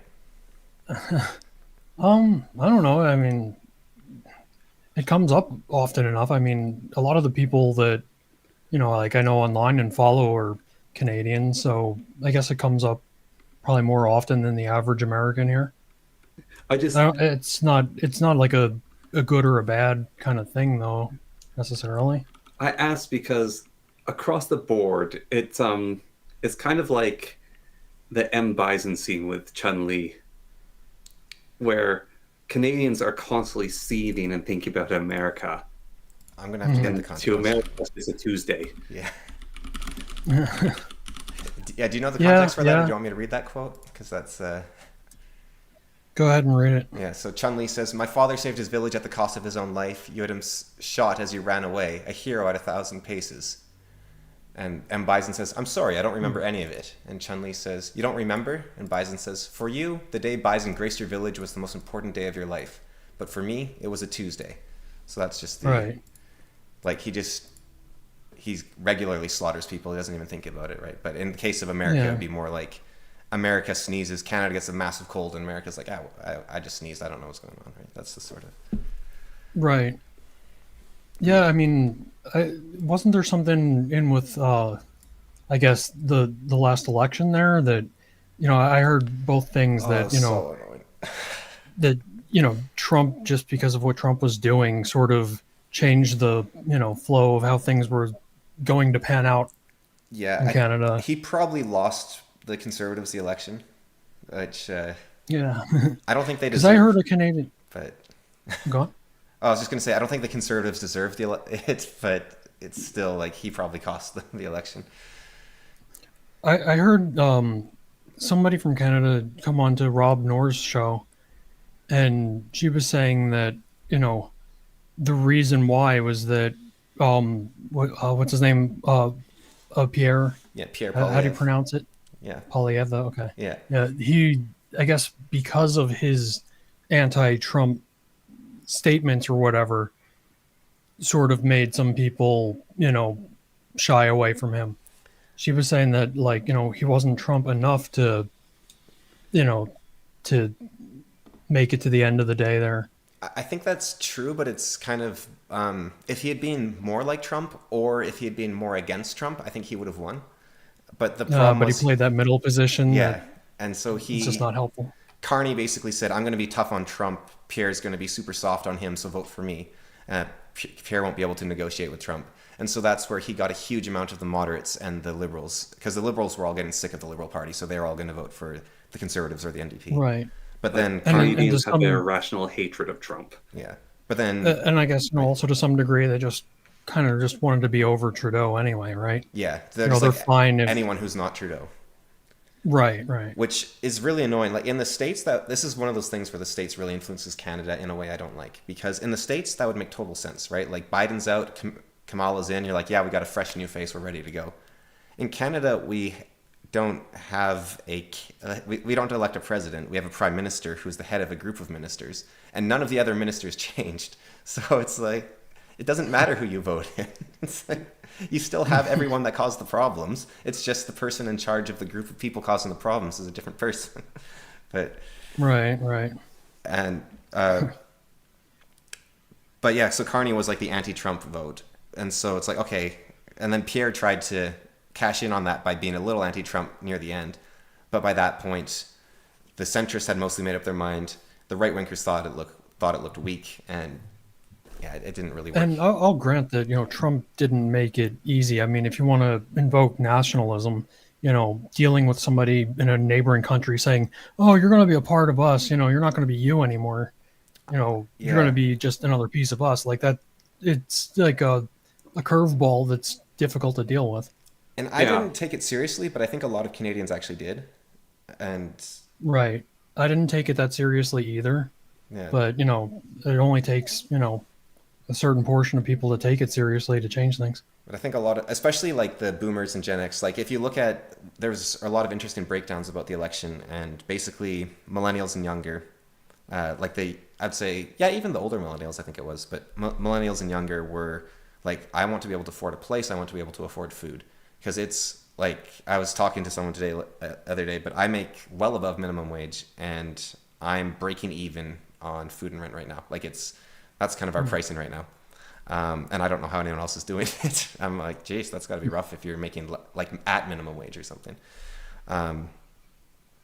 So that was the main thing for millennials and below. But then the boomers who have houses, which are our main source of our economy, is our housing market, because we didn't have the crash in 2008 like you guys did. They were all worried about Trump annexing Canada and Canadian identity. That was their top thing they voted for. So it's a really interesting breakdown of like, people without money are like, we just want someone who will make us rich or at least not poor. And then everyone, and it's very generational here, and everyone with money is like, no, we just don't like Trump. And so we're going to vote against Trump. Right. Also, isn't there the dynamic there that I guess the more left-leaning side of politics there is the more national side, Yeah. whereas Yes. like the right side is our national side? Yeah, it's kind of funny here where the, It's the only country on Earth like that. well, I don't know, like the Soviet Union was very nationalistic. Like to be a socialist country, you have to be nationalistic. It's something that the left seems to have forgotten. That if you want to have like state healthcare and socialized housing and everything else, you need to be very nationalistic. Otherwise, every other nation on earth is going to come and take all your money. So it's Right. Which they are currently doing. that was sort of my journey away from. I don't think I ever would have called myself a leftist, but if anyone asked me what's your politics, I would have said I was left wing until I was like, I don't know, 21 or 22. And I think my journey away from that was actually me wanting to be like, not a socialist, but what's the term, like social welfare, like to have welfare state sort of thing, right? And I was like, okay, so you need to have closed borders, and you need to have like secure citizenship, and you can't be racist to people, so you can't say white people are better or white people are worse, and you can't, like, I was just trying to be consistent with a leftist narrative, and Your it led me away from being leftist.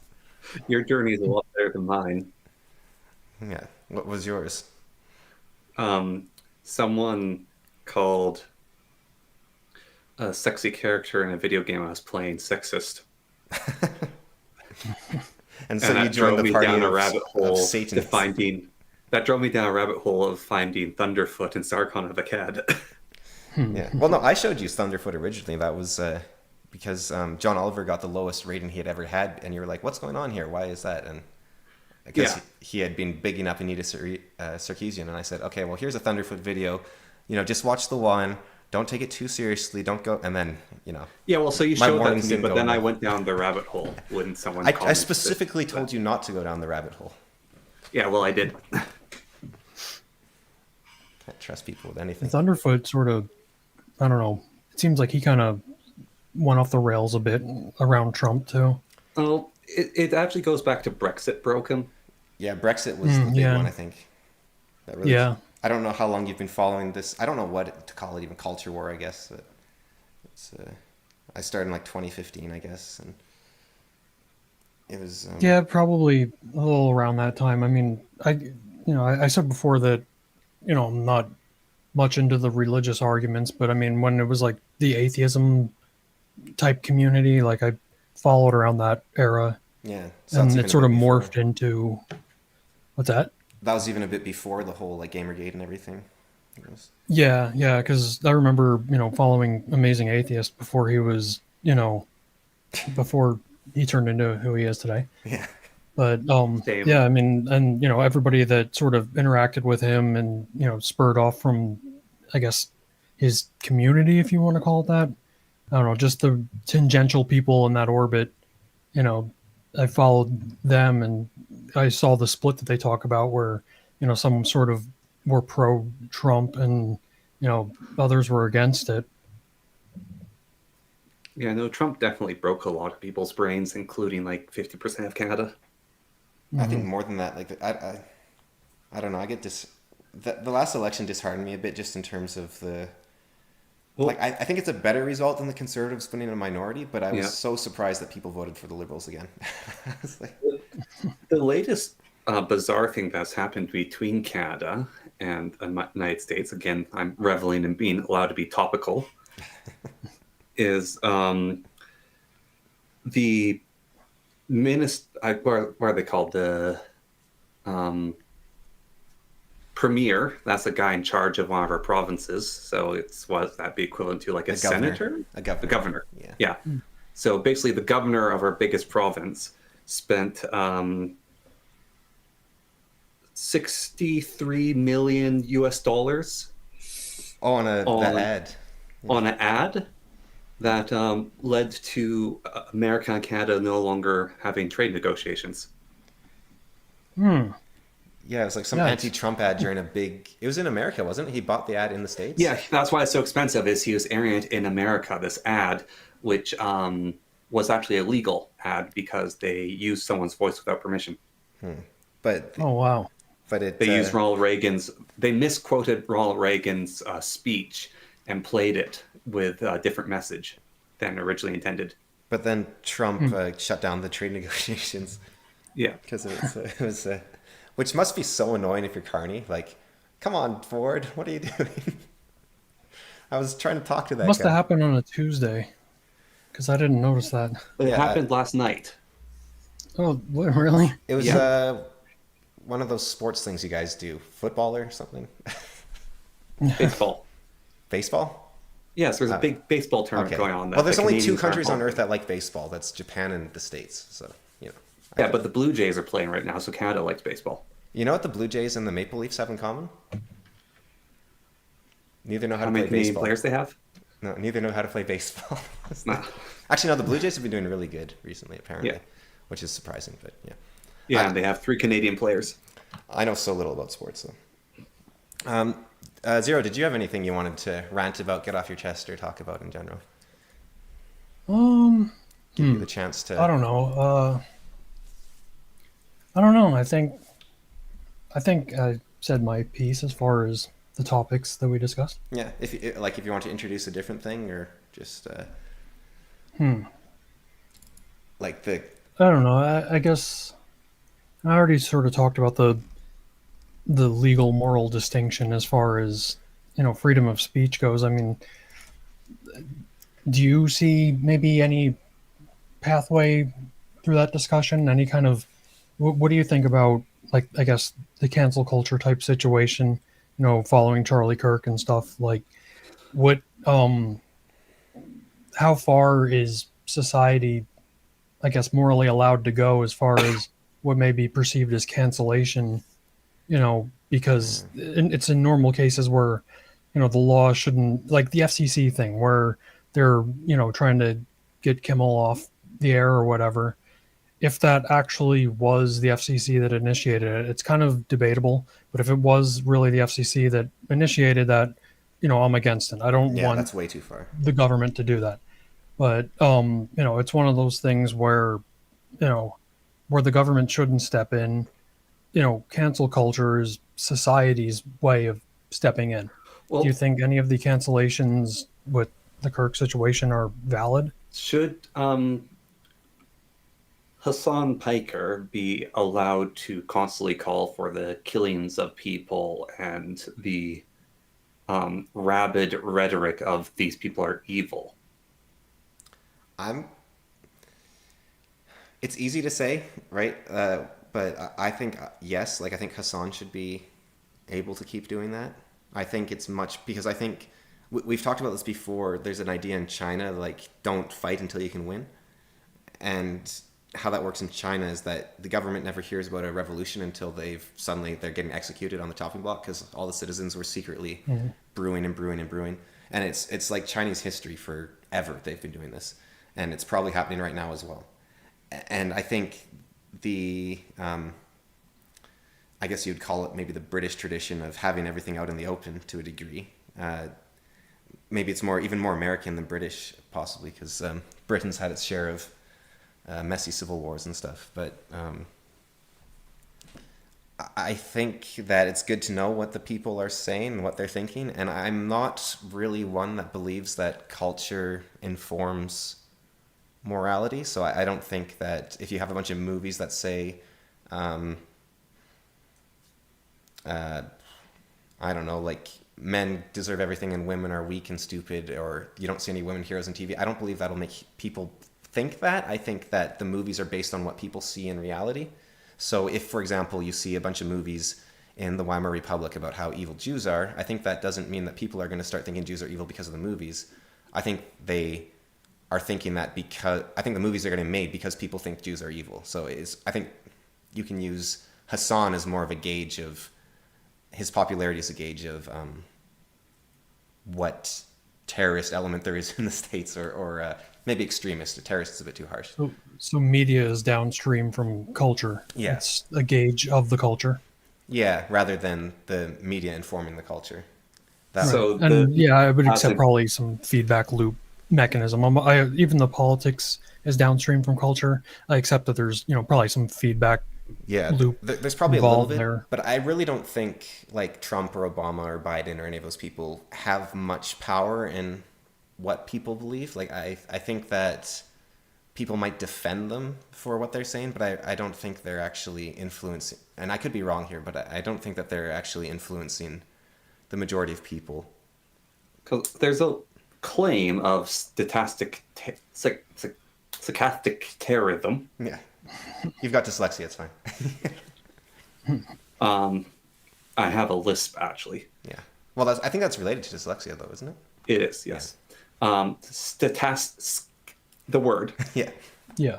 in the Stochastic state, terrorism. it's claiming that the media for years in calling Trump the worst thing ever and calling right wingers the worst thing ever, that it's led to these basically like the people who are attacking the ICE agents popping up, and it led to the assassination of Charlie Kirk, and it led to all these other attacks we've been seeing, and then there is a consequence going on to people's freedom of speech. I'm just curious on your thoughts of that. Of have these things led to that, and is this worth the price? Yeah, I don't know. It's funny because that's one of the concepts that came from the left. As far as I think it was actually probably from Sitch and Adam that I heard about the term. I think, or at least since paying attention to the culture war stuff. Um, and it's something that I actually kind of tend to agree with. I don't think it's as targeted as some people think it is. Like, if you have a target you want to take out, I don't think you could necessarily stochastic terrorize a specific target, but there's some sort of degradation of the culture that happens when you allow such speech to go unchecked. And I don't mean unchecked legally, it could just be, interpersonally, just socially unchecked. Yeah, I think I'm more in the line of crazy people are looking for the excuse. And so the guy that shot Charlie, if he had heard that day that George Bush was the devil and was going to ruin everything, maybe he would have shot George Bush instead. Like, that's sort of more where I lean. Yeah, probably.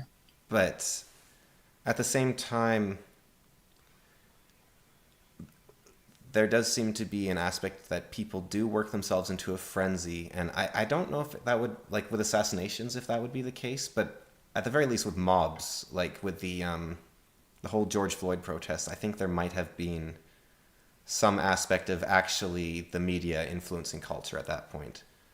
And probably Right. with the January 6th as well, but that might just be more, rather than whipping yourself into a frenzy. In both cases, it might be less whipping yourself into a frenzy from social media and more social media allowing the organization to take place in the first place.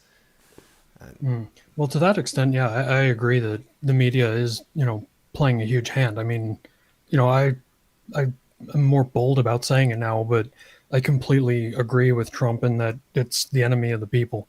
Because I think the thing that Trump got crap for saying the media is the enemy of the people or the press is the enemy of the people, is that they were sort of thinking that, it was more of a prescriptive claim coming from him, but I think it's more of a descriptive claim.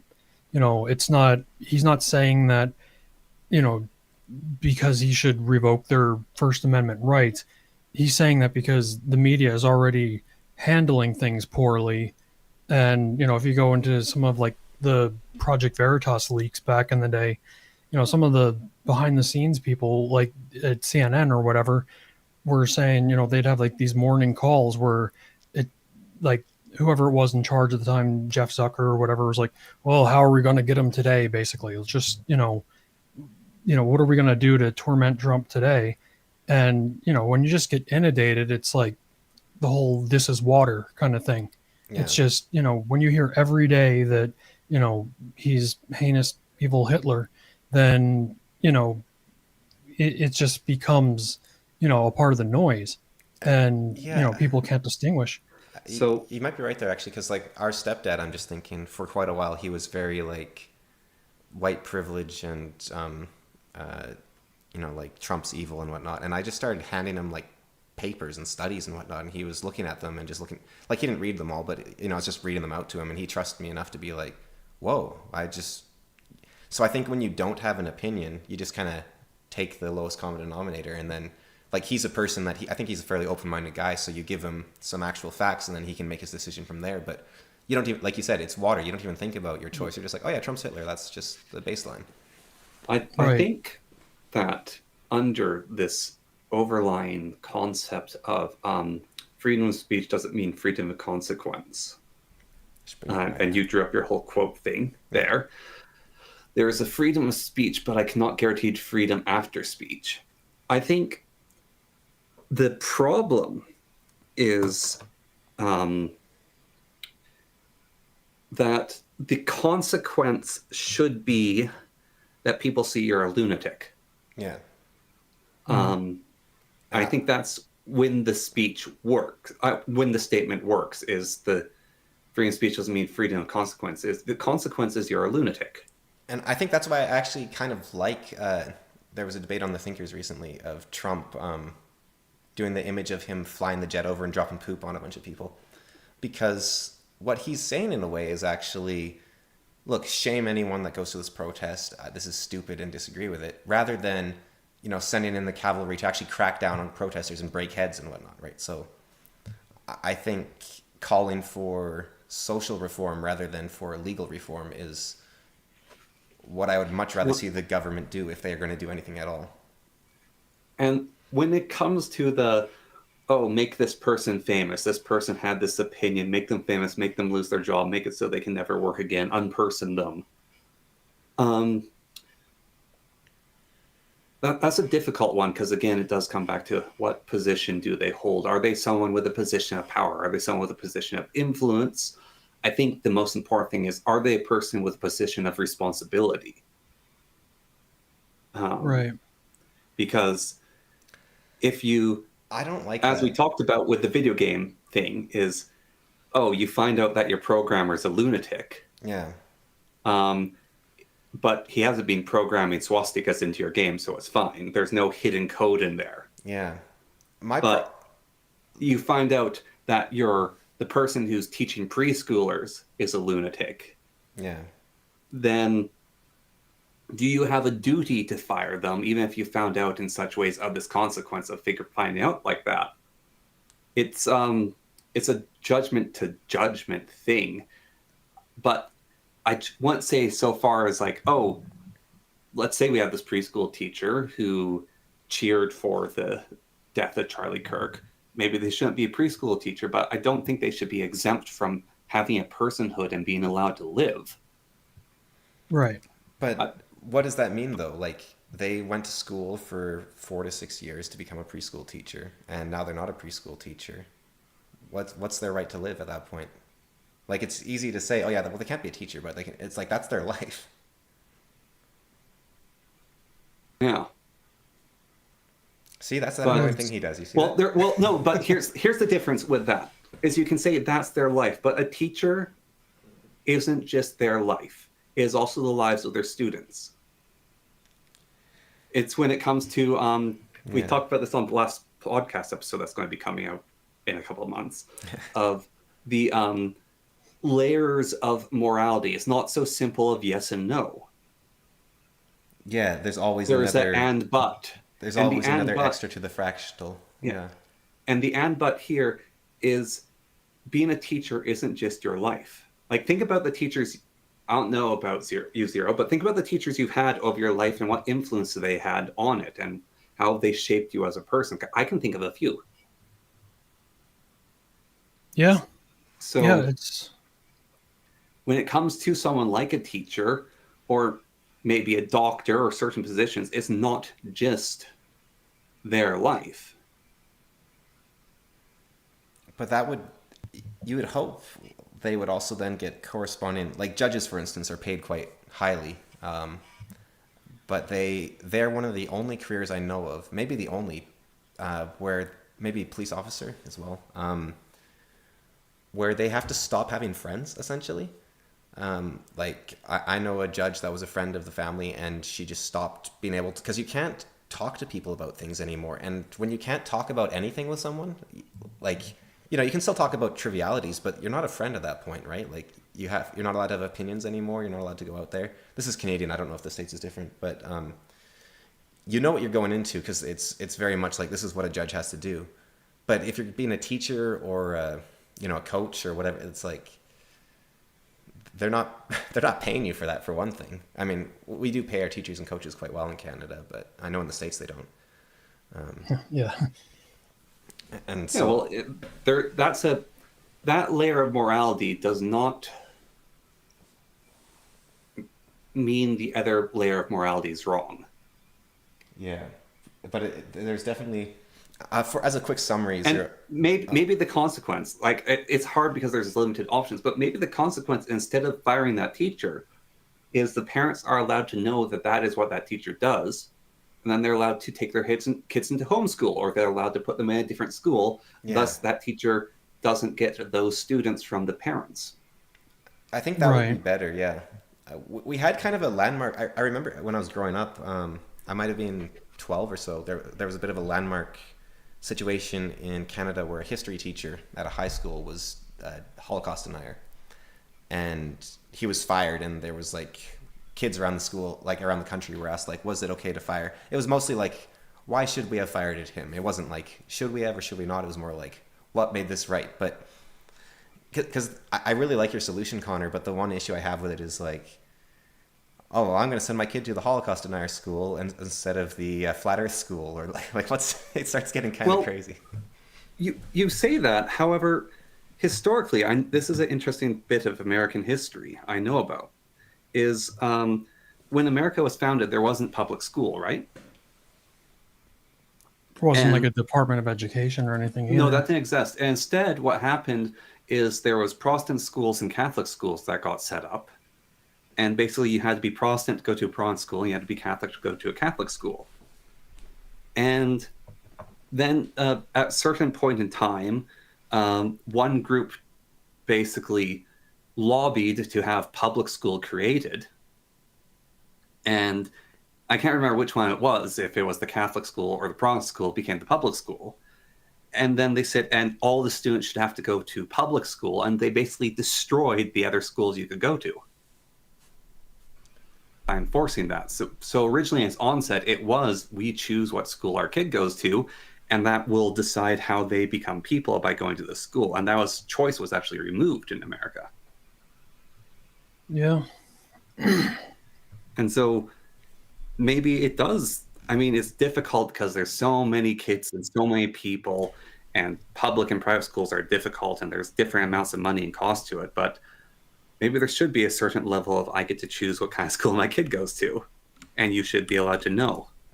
And so you could have like the we hate Charlie Kirk hardware store and the If that's how much it needs to break down, if we need to go to like the lightning. because I think like that was a case in the States, right? Like there was this Like that. issue of the right to provide service. You're not allowed to choose who your customers are, because otherwise you could have like a black guy come into a town and no one would serve him water, and then he'd just die. Like, right. There's protected classes that you're not allowed to deny service for, yeah. and race being one of them. And so I think that could lead to a sort of, and maybe you just have to Well, really no, carefully see, draft that list of this is protected different. classes. It's you could be the let's say you could be the Hindu guy, and you could choose to send your kids to the Catholic school. It's Right. not saying only Catholic kids go So to you the could have Catholic like the school. KKK like water store, but they still have to serve the black guy water. Yeah, It's just, just why would he go there? right. It's really good water. Yeah, it's the free market solution. Yeah, They'll probably just not want to show up to that one. that's a very and that might be the best solution. Like, I Because I think there should be, like, for certain things, for certain events, people should be allowed to know what kind of person they're associating dealing with. Like, in the wake of the Charlie Kirk assassination, I stopped associating with a friend group. That was the consequences. It was for me and them. yeah, which is horrible. Like, I don't think like I think Zero, you are roughly my age. Like, I think you're like 5 years older or something. But I don't think anyone among my friends, and I don't know about yours, like Charlie Kirk did not do anything to that for me. But Yeah, I didn't really have anybody that, nobody would celebrate it or whatever. yeah, There was, people that just, you know, basically didn't even really know who he was, too. So it was just sort of, nothing to those people. Yeah, no, I lost two friends over this and have stopped associating with about seven others. which is Whoa. like it's pretty rough. And I think like with my students, I've also noticed like they're not talking about Charlie Kirk, but they'll say things like, "Oh yeah, Trump said you should drink disinfectant," and like I think the younger generation is just they're getting their news like third hand from the media, the enemy of the people, and like their parents who are listening to the media and their older siblings who like it's this very I feel like reified isn't the right term, but it's the because reified is when a fictional concept becomes real more, right? And so but it's this removed like the scent of the knowledge becomes the knowledge itself rather than actually just going and watching for yourself what happened or what was said or The headline is the story. yeah, but it's almost like the half remembered headline. It's like who was the guy? Gelman. Yeah, Gelman, right? Gilman amnesia. Yeah, it's like that has just become the status quo where it's like, oh yeah, we just forget that Gelman amnesia exists, and we just say, oh yeah, everyone's just their experts will listen to them whatever they say, and we'll interpret it in the wrong way, and we'll let that game of Chinese whispers go along until suddenly Charlie And Kirk is evil and deserved to die, and it seems to be affecting young people more and more. Like I only have my students and Connor as the example here, but it's like, geez, this is that's the value for me of like long form content, because it's not always easy to unpack what's wrong with the headline yeah. without, given due time to do so. And I think it's also a lot harder to.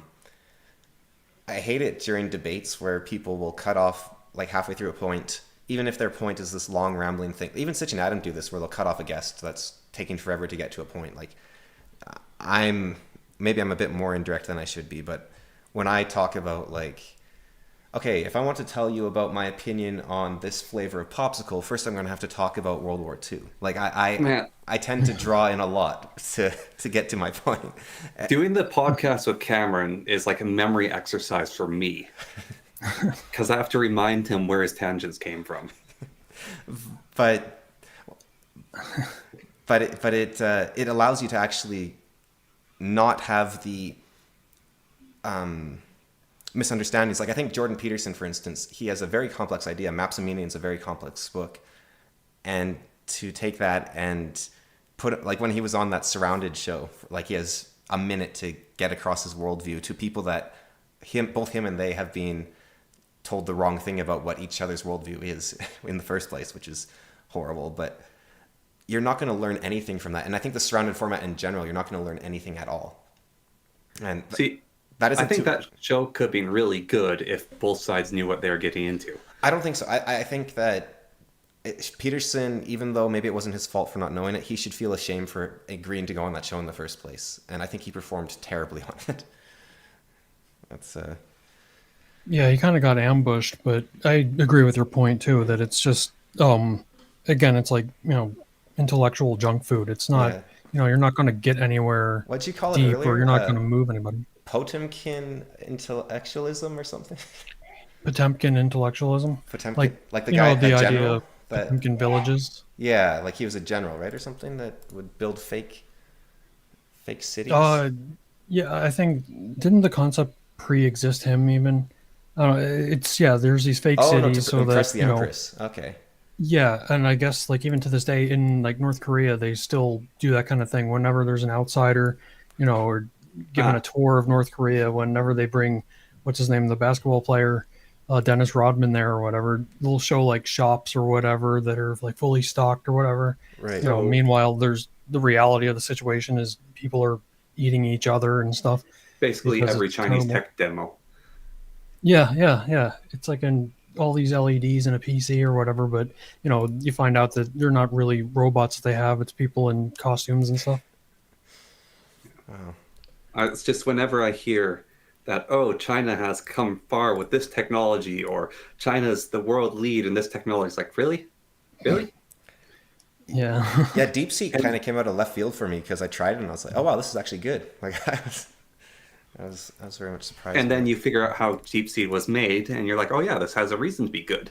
Well, I'm glad someone's stealing um, whatever that company's called, OpenAI's stuff, and releasing it. So, Yeah, you no you offense, no you offense to you, who like Sam, but you steal and compile someone else's technology and remove a bunch of the censorship and put in your own, and suddenly, actually, what does that say?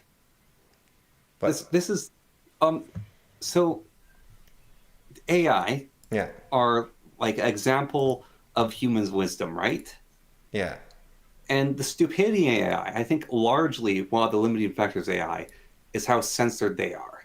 yeah, And DeepSeek came out of left field of being brilliant and better than all the other AI because a vast amount of its censorship was removed and replaced with censorship in regards to the Chinese state.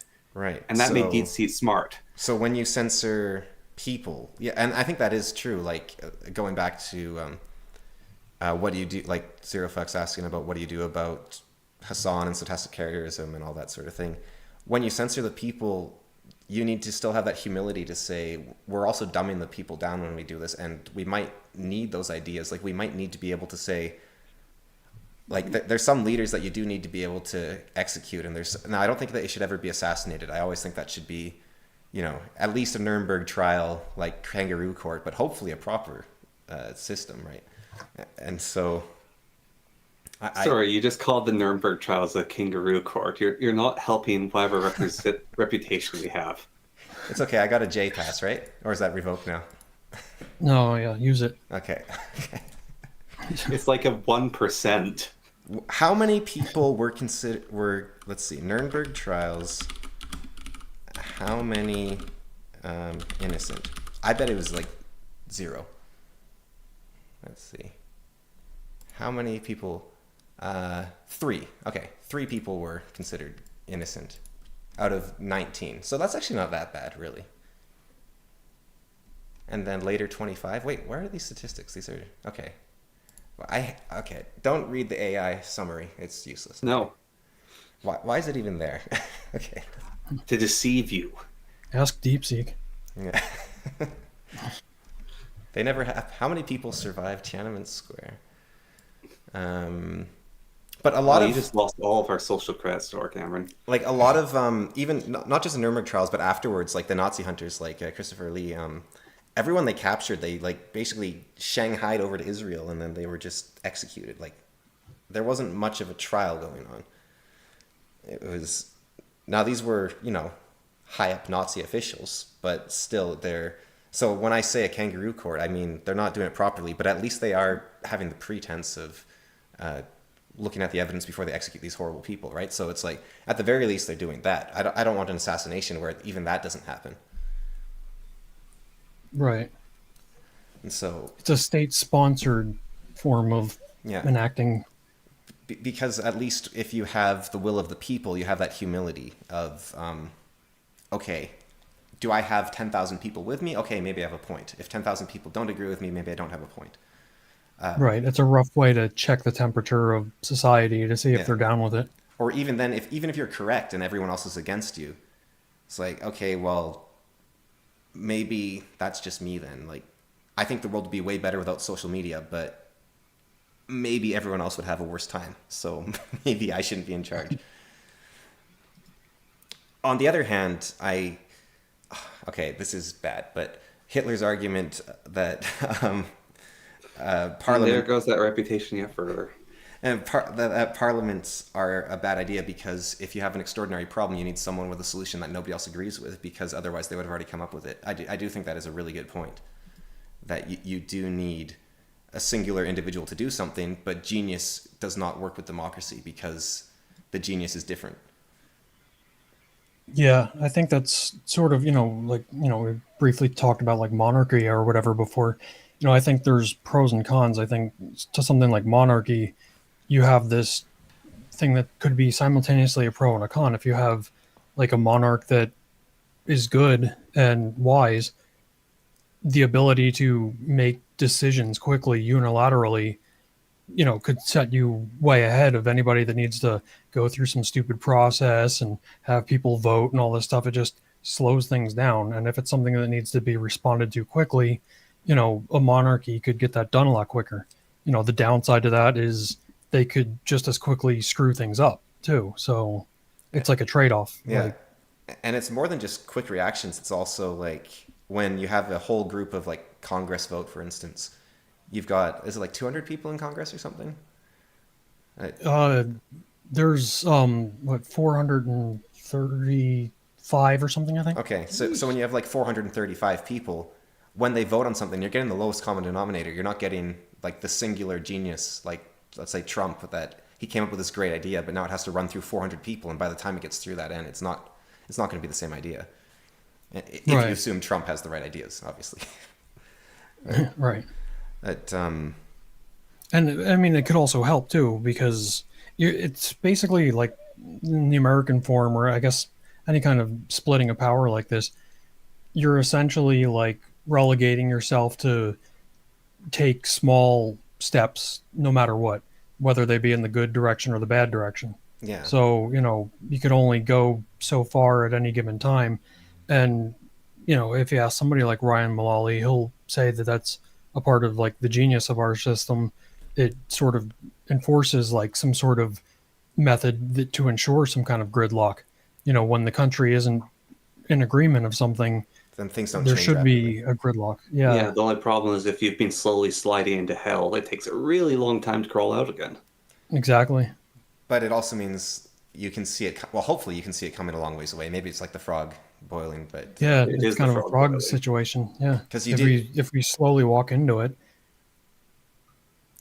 yeah, you guys do have the problem where like your president has so much power, and it wasn't supposed to be that way at all. But it's like, yeah, and that's just regardless of the administration, that's just yeah, an issue of our system now. There's like how many, like 30 different declared national emergencies apparently Yeah. that we're like currently under right now. and you haven't And, declared a war since World War II. Like, Yeah.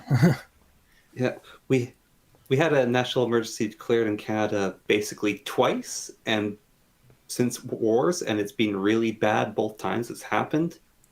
well, I mean, they were both by Trudeau, two different Yeah. Trudeaus, but But people disagreed with them heavily afterwards that they did it. yeah. Well, I think Trudeau should probably be locked up for what he did, really. But that's a little beside the point. But I do think he's dead. no, the other one. Yeah. No, I think the FLQ was Yeah. actually bad enough that he might have that might have been the right call. We had like a French IRA essentially that the first Trudeau called the Emergency Measures Act for, and Yeah. it's if you're going to do it, like domestic terrorism is probably one of the better reasons.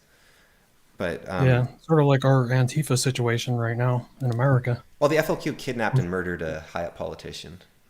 I don't know if Antifa's done Yeah. anything like that. Well, don't worry, we're Well, funding they've Antifa.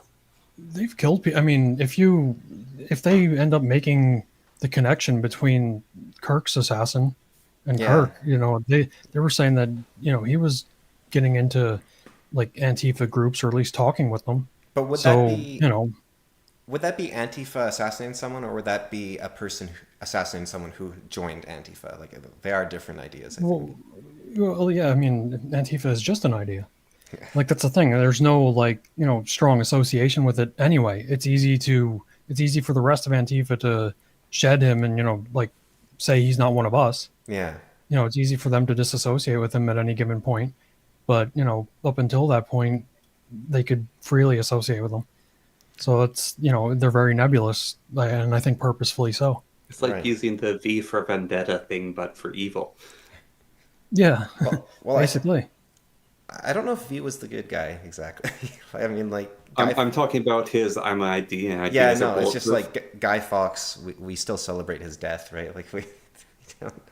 Um, but I do wonder, like there's also a difference from, oh yeah, anyone can join this nebulous group that doesn't like Trump and Charlie Kirk and whatnot. But also there's a difference with, all right, everyone, you're going to assassinate Charlie Kirk, you're going to assassinate Jordan Peterson, you're going to assassinate Ben Shapiro. Like that's a very different.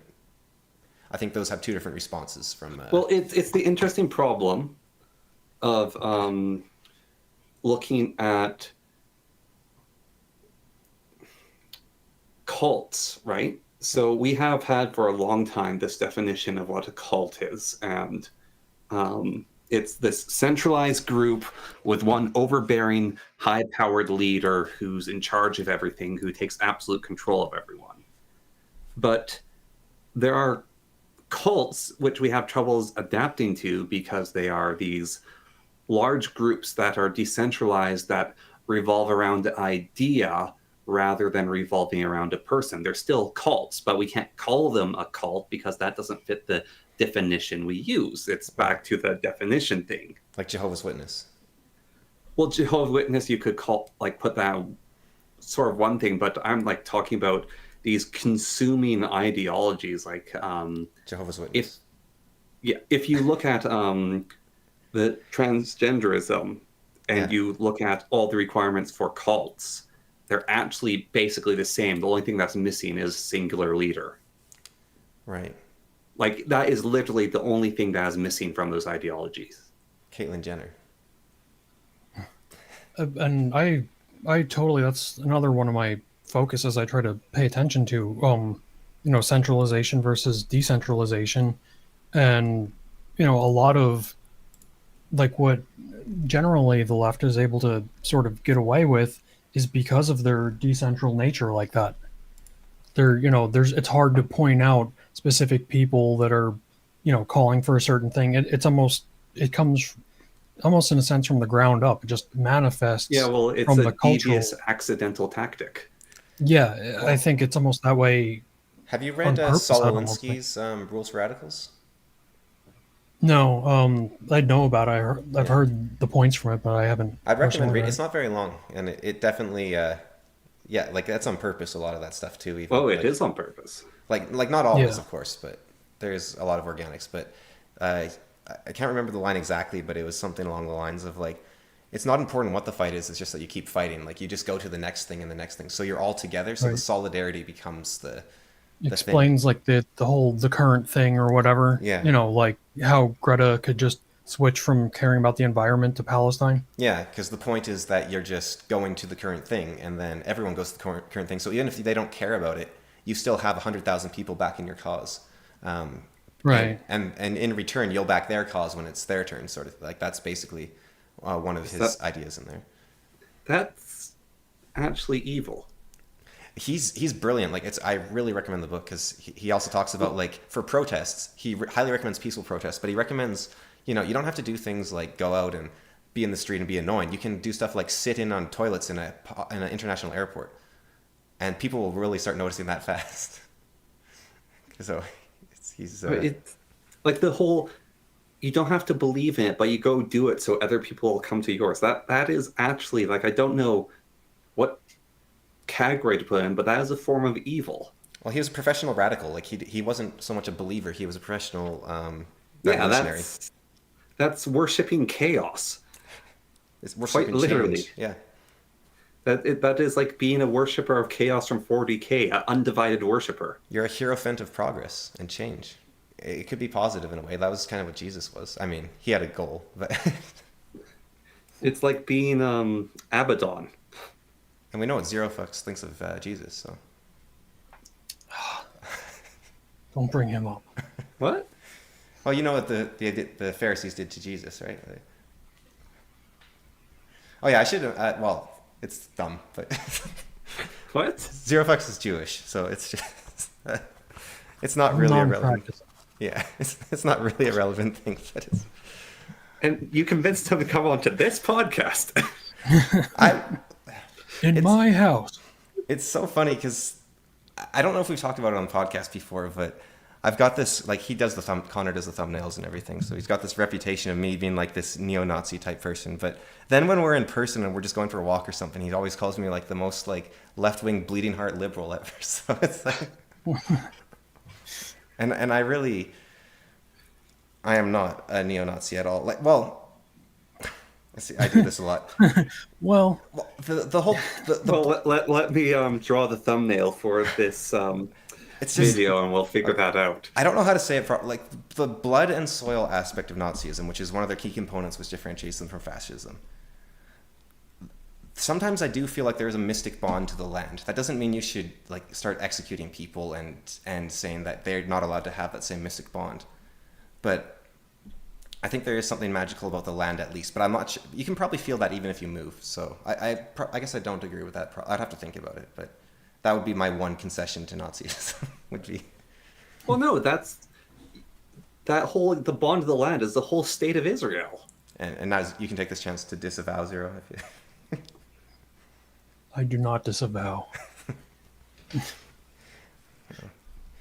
That argument is literally the argument of Israel being a state. Well, it's also the argument of the First Nations in Canada, right? Yeah. And I tend to. I mean, we were raised with the First Nation traditions, right? So they tend to influence me fairly heavily, I think, for better or for worse, I guess. But it's we live in a very high. I think in most places in North America, First Nations are fairly small. Second group of highest people. population. But where we are here, they're actually like 25% of the population or something, or 20%. So Yeah. it's a lot Oh more. wow, you're like in the Northern Territories or whatever. Yeah, we're in the Yukon. Yeah. Yeah. So it's yeah, which Yeah, no, the Northern Territory is about 50%. I think after they split in half, I think Nunavut's like the highest now. But Yeah, but the Northwest Territory is like 50%. and we used to be quite a bit higher, but we've got like our Million Indians. Punjab population. I think it's Punjab specifically, right? Maybe Yes. Khalistan a little bit, but it's gone. It's like 12% or something. I don't know what the number is exactly. Yes, but it's 12%, and our Filipino is 9%. like it's gone up so fast, so quickly.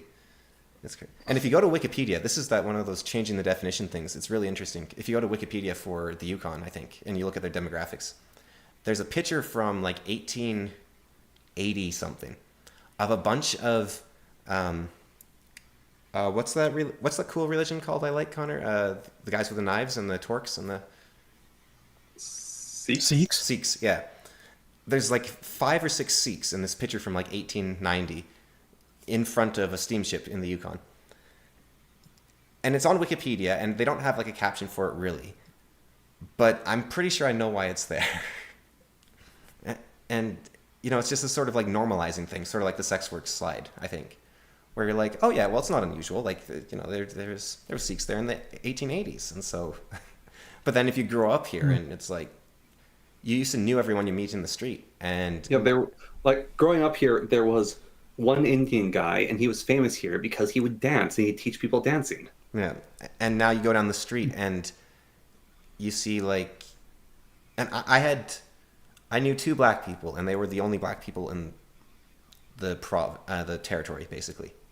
And now it's like you just see them everywhere, and it sounds wow.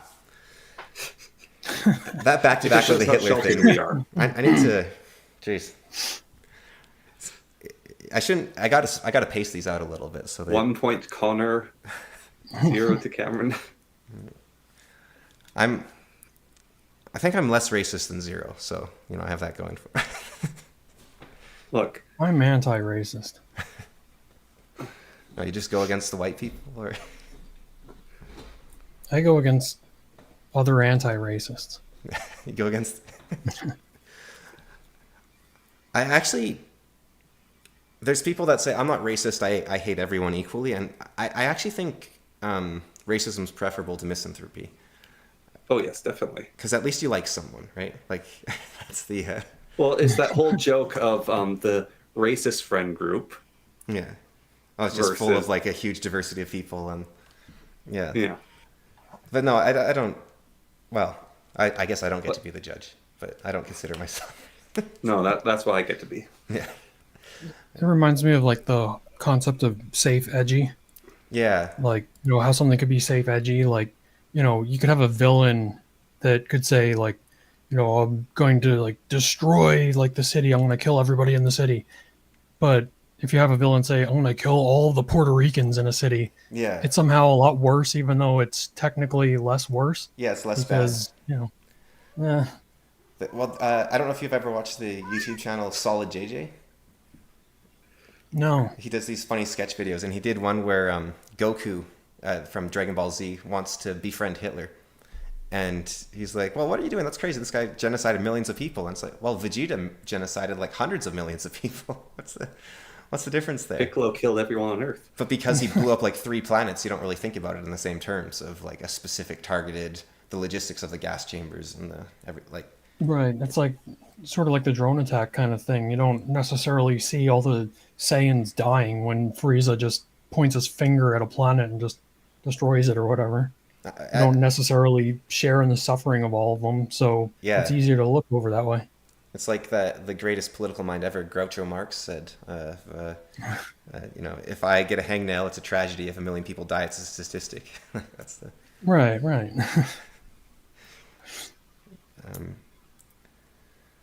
So, do you have 50 cats? No, I have 3. Okay. 'Cause I heard the meow and I thought it was very cute. Yeah, one that's bugging me right now. And She probably wants to eat now too. don't dox yourself here. I know you're like for privacy, but you're in a city, and I'm just curious about the logistics of pets in cities. Yeah, somewhat closer to like a city and a suburb, like somewhere in between. Okay. And so, well, I don't know if cats go outside normally anyways. I haven't had cats in years. But. Oh yeah. Not mine, but yeah, there's cats that Yeah. run through the neighborhood. So it's not like just heavy traffic. They go out the door and there's like a freeway and it's just like. No, it's the road is, a little bit calmer than a freeway. Right. Right. So. Yeah, because I'm all. Well, you just like narrowed down his location a lot, so you just Well- got doxed. I didn't say a city name, but it is scary though when you start thinking about that stuff. I guess like we mentioned, we're not there anymore, but we were like, oh yeah, the power line over there, and it's like, wait a minute, if you take the power line plus the Yukon plus the Yeah, triangulation. yeah, if someone actually was, that's why if I don't think I will ever do a live stream with a face cam, because like I've seen what they can do with like just the light patterns, because you have the time of day and then you can see the shadows, and like that's latitude and longitude. Like it's terrifying Right. the stuff you can do. Especially even if you're like in a hotel, like how they found keffels and stuff. Yeah. Just, like, the pattern of like the sheets or the doorknob or whatever. Jeez. Yeah, Yeah, there's like some, and that's the thing. That's, I guess, shush. Going back to the Destiny thing, like that's the power of having just every person on the internet looking into something No. at one time. you've got like a Something hotel I staff will- that's like, oh yeah, I know every hotel, and Something I will say in our defense, Cameron, yeah, is for my work, I use Google Maps quite a bit. yeah. And our Google Maps, like Street View, Well, it's, is not super accurate. And a lot of this knowledge thing of knowing these locations and knowing stuff is being able to easily draw from a large knowledge base of a location. yeah. We're in a location without a large knowledge base. Well, that also narrows it down just by saying that. It's kind of, No, but I'm just saying in general, Yeah. the Yukon, any of the territories are low knowledge. It's like Well, even certain cities are just low knowledge base. we've got a population of less than 50,000, right? So we've already narrowed it down massively. And the reason we did that was because I published a book, and it's like, well, at that point, my name's there, so what can you do? But I almost wonder if I should have just published under a pseudonym. It's kind of it's a tricky one. Just tread quietly and carry a big stick. Never do a meetup or anything like that. That would be like with that Emaru thing that happened recently, where very harmless event all in all. Woman, just guy tried to kiss her, but that could have been a guy trying to shank her. It's the exact same event, which is terrifying. Yeah. The trick is to never become someone that people care about. Unfortunately, there's psychopaths out there who will care about you for no reason. Yeah. And that sort of hints upon the stochastic terrorism type thing. You have like an estimate of like 0.5% of the population that has some form of severe psychopathy, then, it's just a numbers game at that point. I always call it psychopathy because I'm like, it's psychopath, so it's got to be psychopathy. I don't understand privacy and privacy. Yeah, that's probably just British people being fancy, right? Yeah, they'll say no, it's not British people being fancy, Cameron. It's Americans being dumb. they'll say private though, but they'll still say privacy, even though they have private. Privet drive. I liked how you brought it back to the Weave Master. Yeah, there we go. It's much better using OBS. Well, I think unless you got another thing, we could leave it there for this time. And yeah, sure. Yeah, Should probably grab something to eat at this point anyway. Yeah, same here. But it was great having you on. Thanks for coming. Mm-hmm. It was pretty Yeah, cool. yeah. Glad we made the connection. Yeah. Yeah, glad we weren't able to offend you, because that was one of the things I'm concerned about the guests we might have. What do you think? Okay, it might not be This a Cameron fellow, he's a loose cannon. You don't know what he's going to say. I don't offend easy anyway, so maybe I'm a bad metric of that. Good first, good dipping our toes in on guests. Yeah. But yeah, happy to have you anytime. I'm trying to get Lucy. She was interested, and could get you both at the same time. Even would be fun, maybe. Talk about. Yeah, that'd be cool. She's big into books, so like talking about. I don't know if you've read like Dostoevsky or anything, but No, I don't know how to read. Okay, well, just the ideas of it. Then from watching videos, you can figure that out. Yeah. Or one thing I want to do as well is I just love talking about dreams. So just getting more people to talk about dreams with, because it's just always everyone has an interesting story. I thought you hate. Are you gonna have dreams. like a theme? Are you gonna have like a theme for your podcasts? Like, what's it called? Trigonometry. What's something we should be talking about or whatever? Something that we're not talking about that we should be. You could have like what dream have you had? What dream? Well, for the Philosopher and the Fool, we typically have a list of like 3 things each, and then we don't talk about any of them. And that's kind of the because it's sort of we just have our conversations we normally have during our day, and like when we're having lunch together or going on a walk together or something. And like whenever we meet up, we basically do what we do on the podcast. And Nice. and so we just do that. We record it essentially. But we also like to. This was kind of going when you were feeding the cats, but with Ryan Mullally, I like to mostly. Connor buys me books and then I read the books, and so I read like on the fundamental principles and metaphysics of morals, and then we'll discuss like Kantian deontology, and I think we actually came up with something completely unique, and I haven't seen it anywhere. I'm sure there's someone somewhere, but I think we came up with a way to resolve Kant even despite all the criticisms against him. And so we'll just discuss like that sort of thing, and so just bring in ideas, whatever people want to rant about. If you ever have something You you're should like, have Ryan on then. See, Ryan has a bachelor's or something Yeah. in philosophy. So. the one issue I would have with having Ryan on or being on Ryan's show is that he's so knowledgeable, I'd feel like an idiot, right? Like I don't know if I could reasonably. don't worry, I got talk you to him. covered, Cameron. Like, I just don't know if I could talk to him Well, in any way that I was approaching him on his level, because you have to kind of have the same like foundation sometimes, I think, to well, here's the difference that I've always thought of between you and me, right? yeah, And this is why I could be your asset here. Is I think of you as smart. I don't think of myself as smart. I think of myself as clever. yeah. So, and a clever person can talk with basically anyone. But I think the problem with that though is that like you can just fill the air, but it's like, are you actually doing anything other than pretending that you're not following behind and treading water, right? Like you can No, smile and no. nod. See, that's not clever. That's being a sophist. That's filling the air as being a sophist. Clever is you can actually talk with someone. You can find something to add to it. Yes. Yeah. I mean, for someone that doesn't read, I guess Zero, you've been adding a lot. So Why, thank you. yeah. Have you ever checked out the book The Very Hungry Caterpillar? It's excellent. Very beginner friendly. Yeah, I think I've heard of that one. I think I did a book report on that one. Actually, Ryan invited me on his show to talk about Descartes and combining that with maps of meaning, like we were talking about, Connor. Yes. And I was like, "Well, I am not." I said everything I knew in that, and that was stretching myself. So Write him a 5-page essay. I'd want to like get some reading in first, maybe, but I think it is a neat idea, like just to sum up Look, to other people. Like Get our me to do whole- it. I will base it off the things you've told me about both subject matters, and I'll be able to combine them. I think we actually disagree about deontology. Like I think we agreed upon what we were saying, but in the end, I don't think our axioms are the same, They aren't. which is so.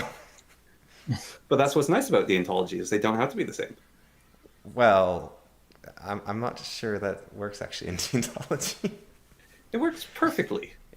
Not the axioms. For what everything you draw from them, it can be totally different. But the axiom, I think you do have to agree that there is a need to do good, and the only good you can do is the attempt to do good. I think you have to agree on that point.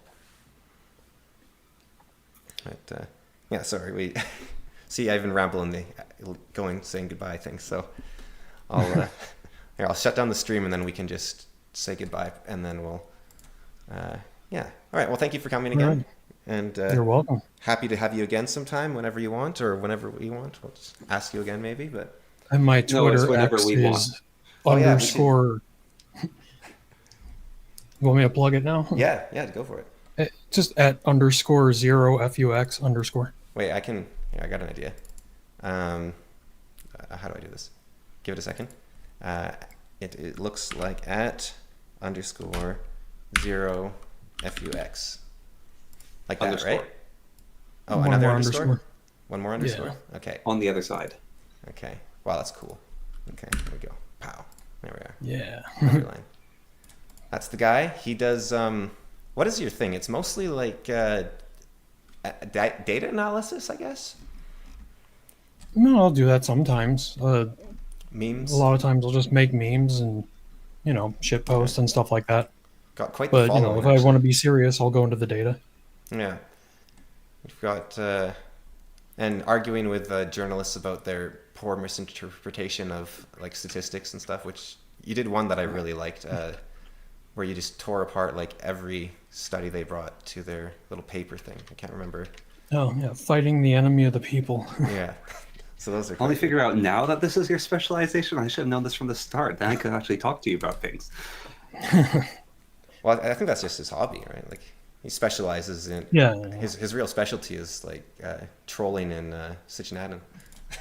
Yeah, no, see, Yeah. you have to let me know this. Then I could have stalked his Twitter profile and actually found things out about him, and then used that in the conversation. No, he's a careful guy. He's a careful guy.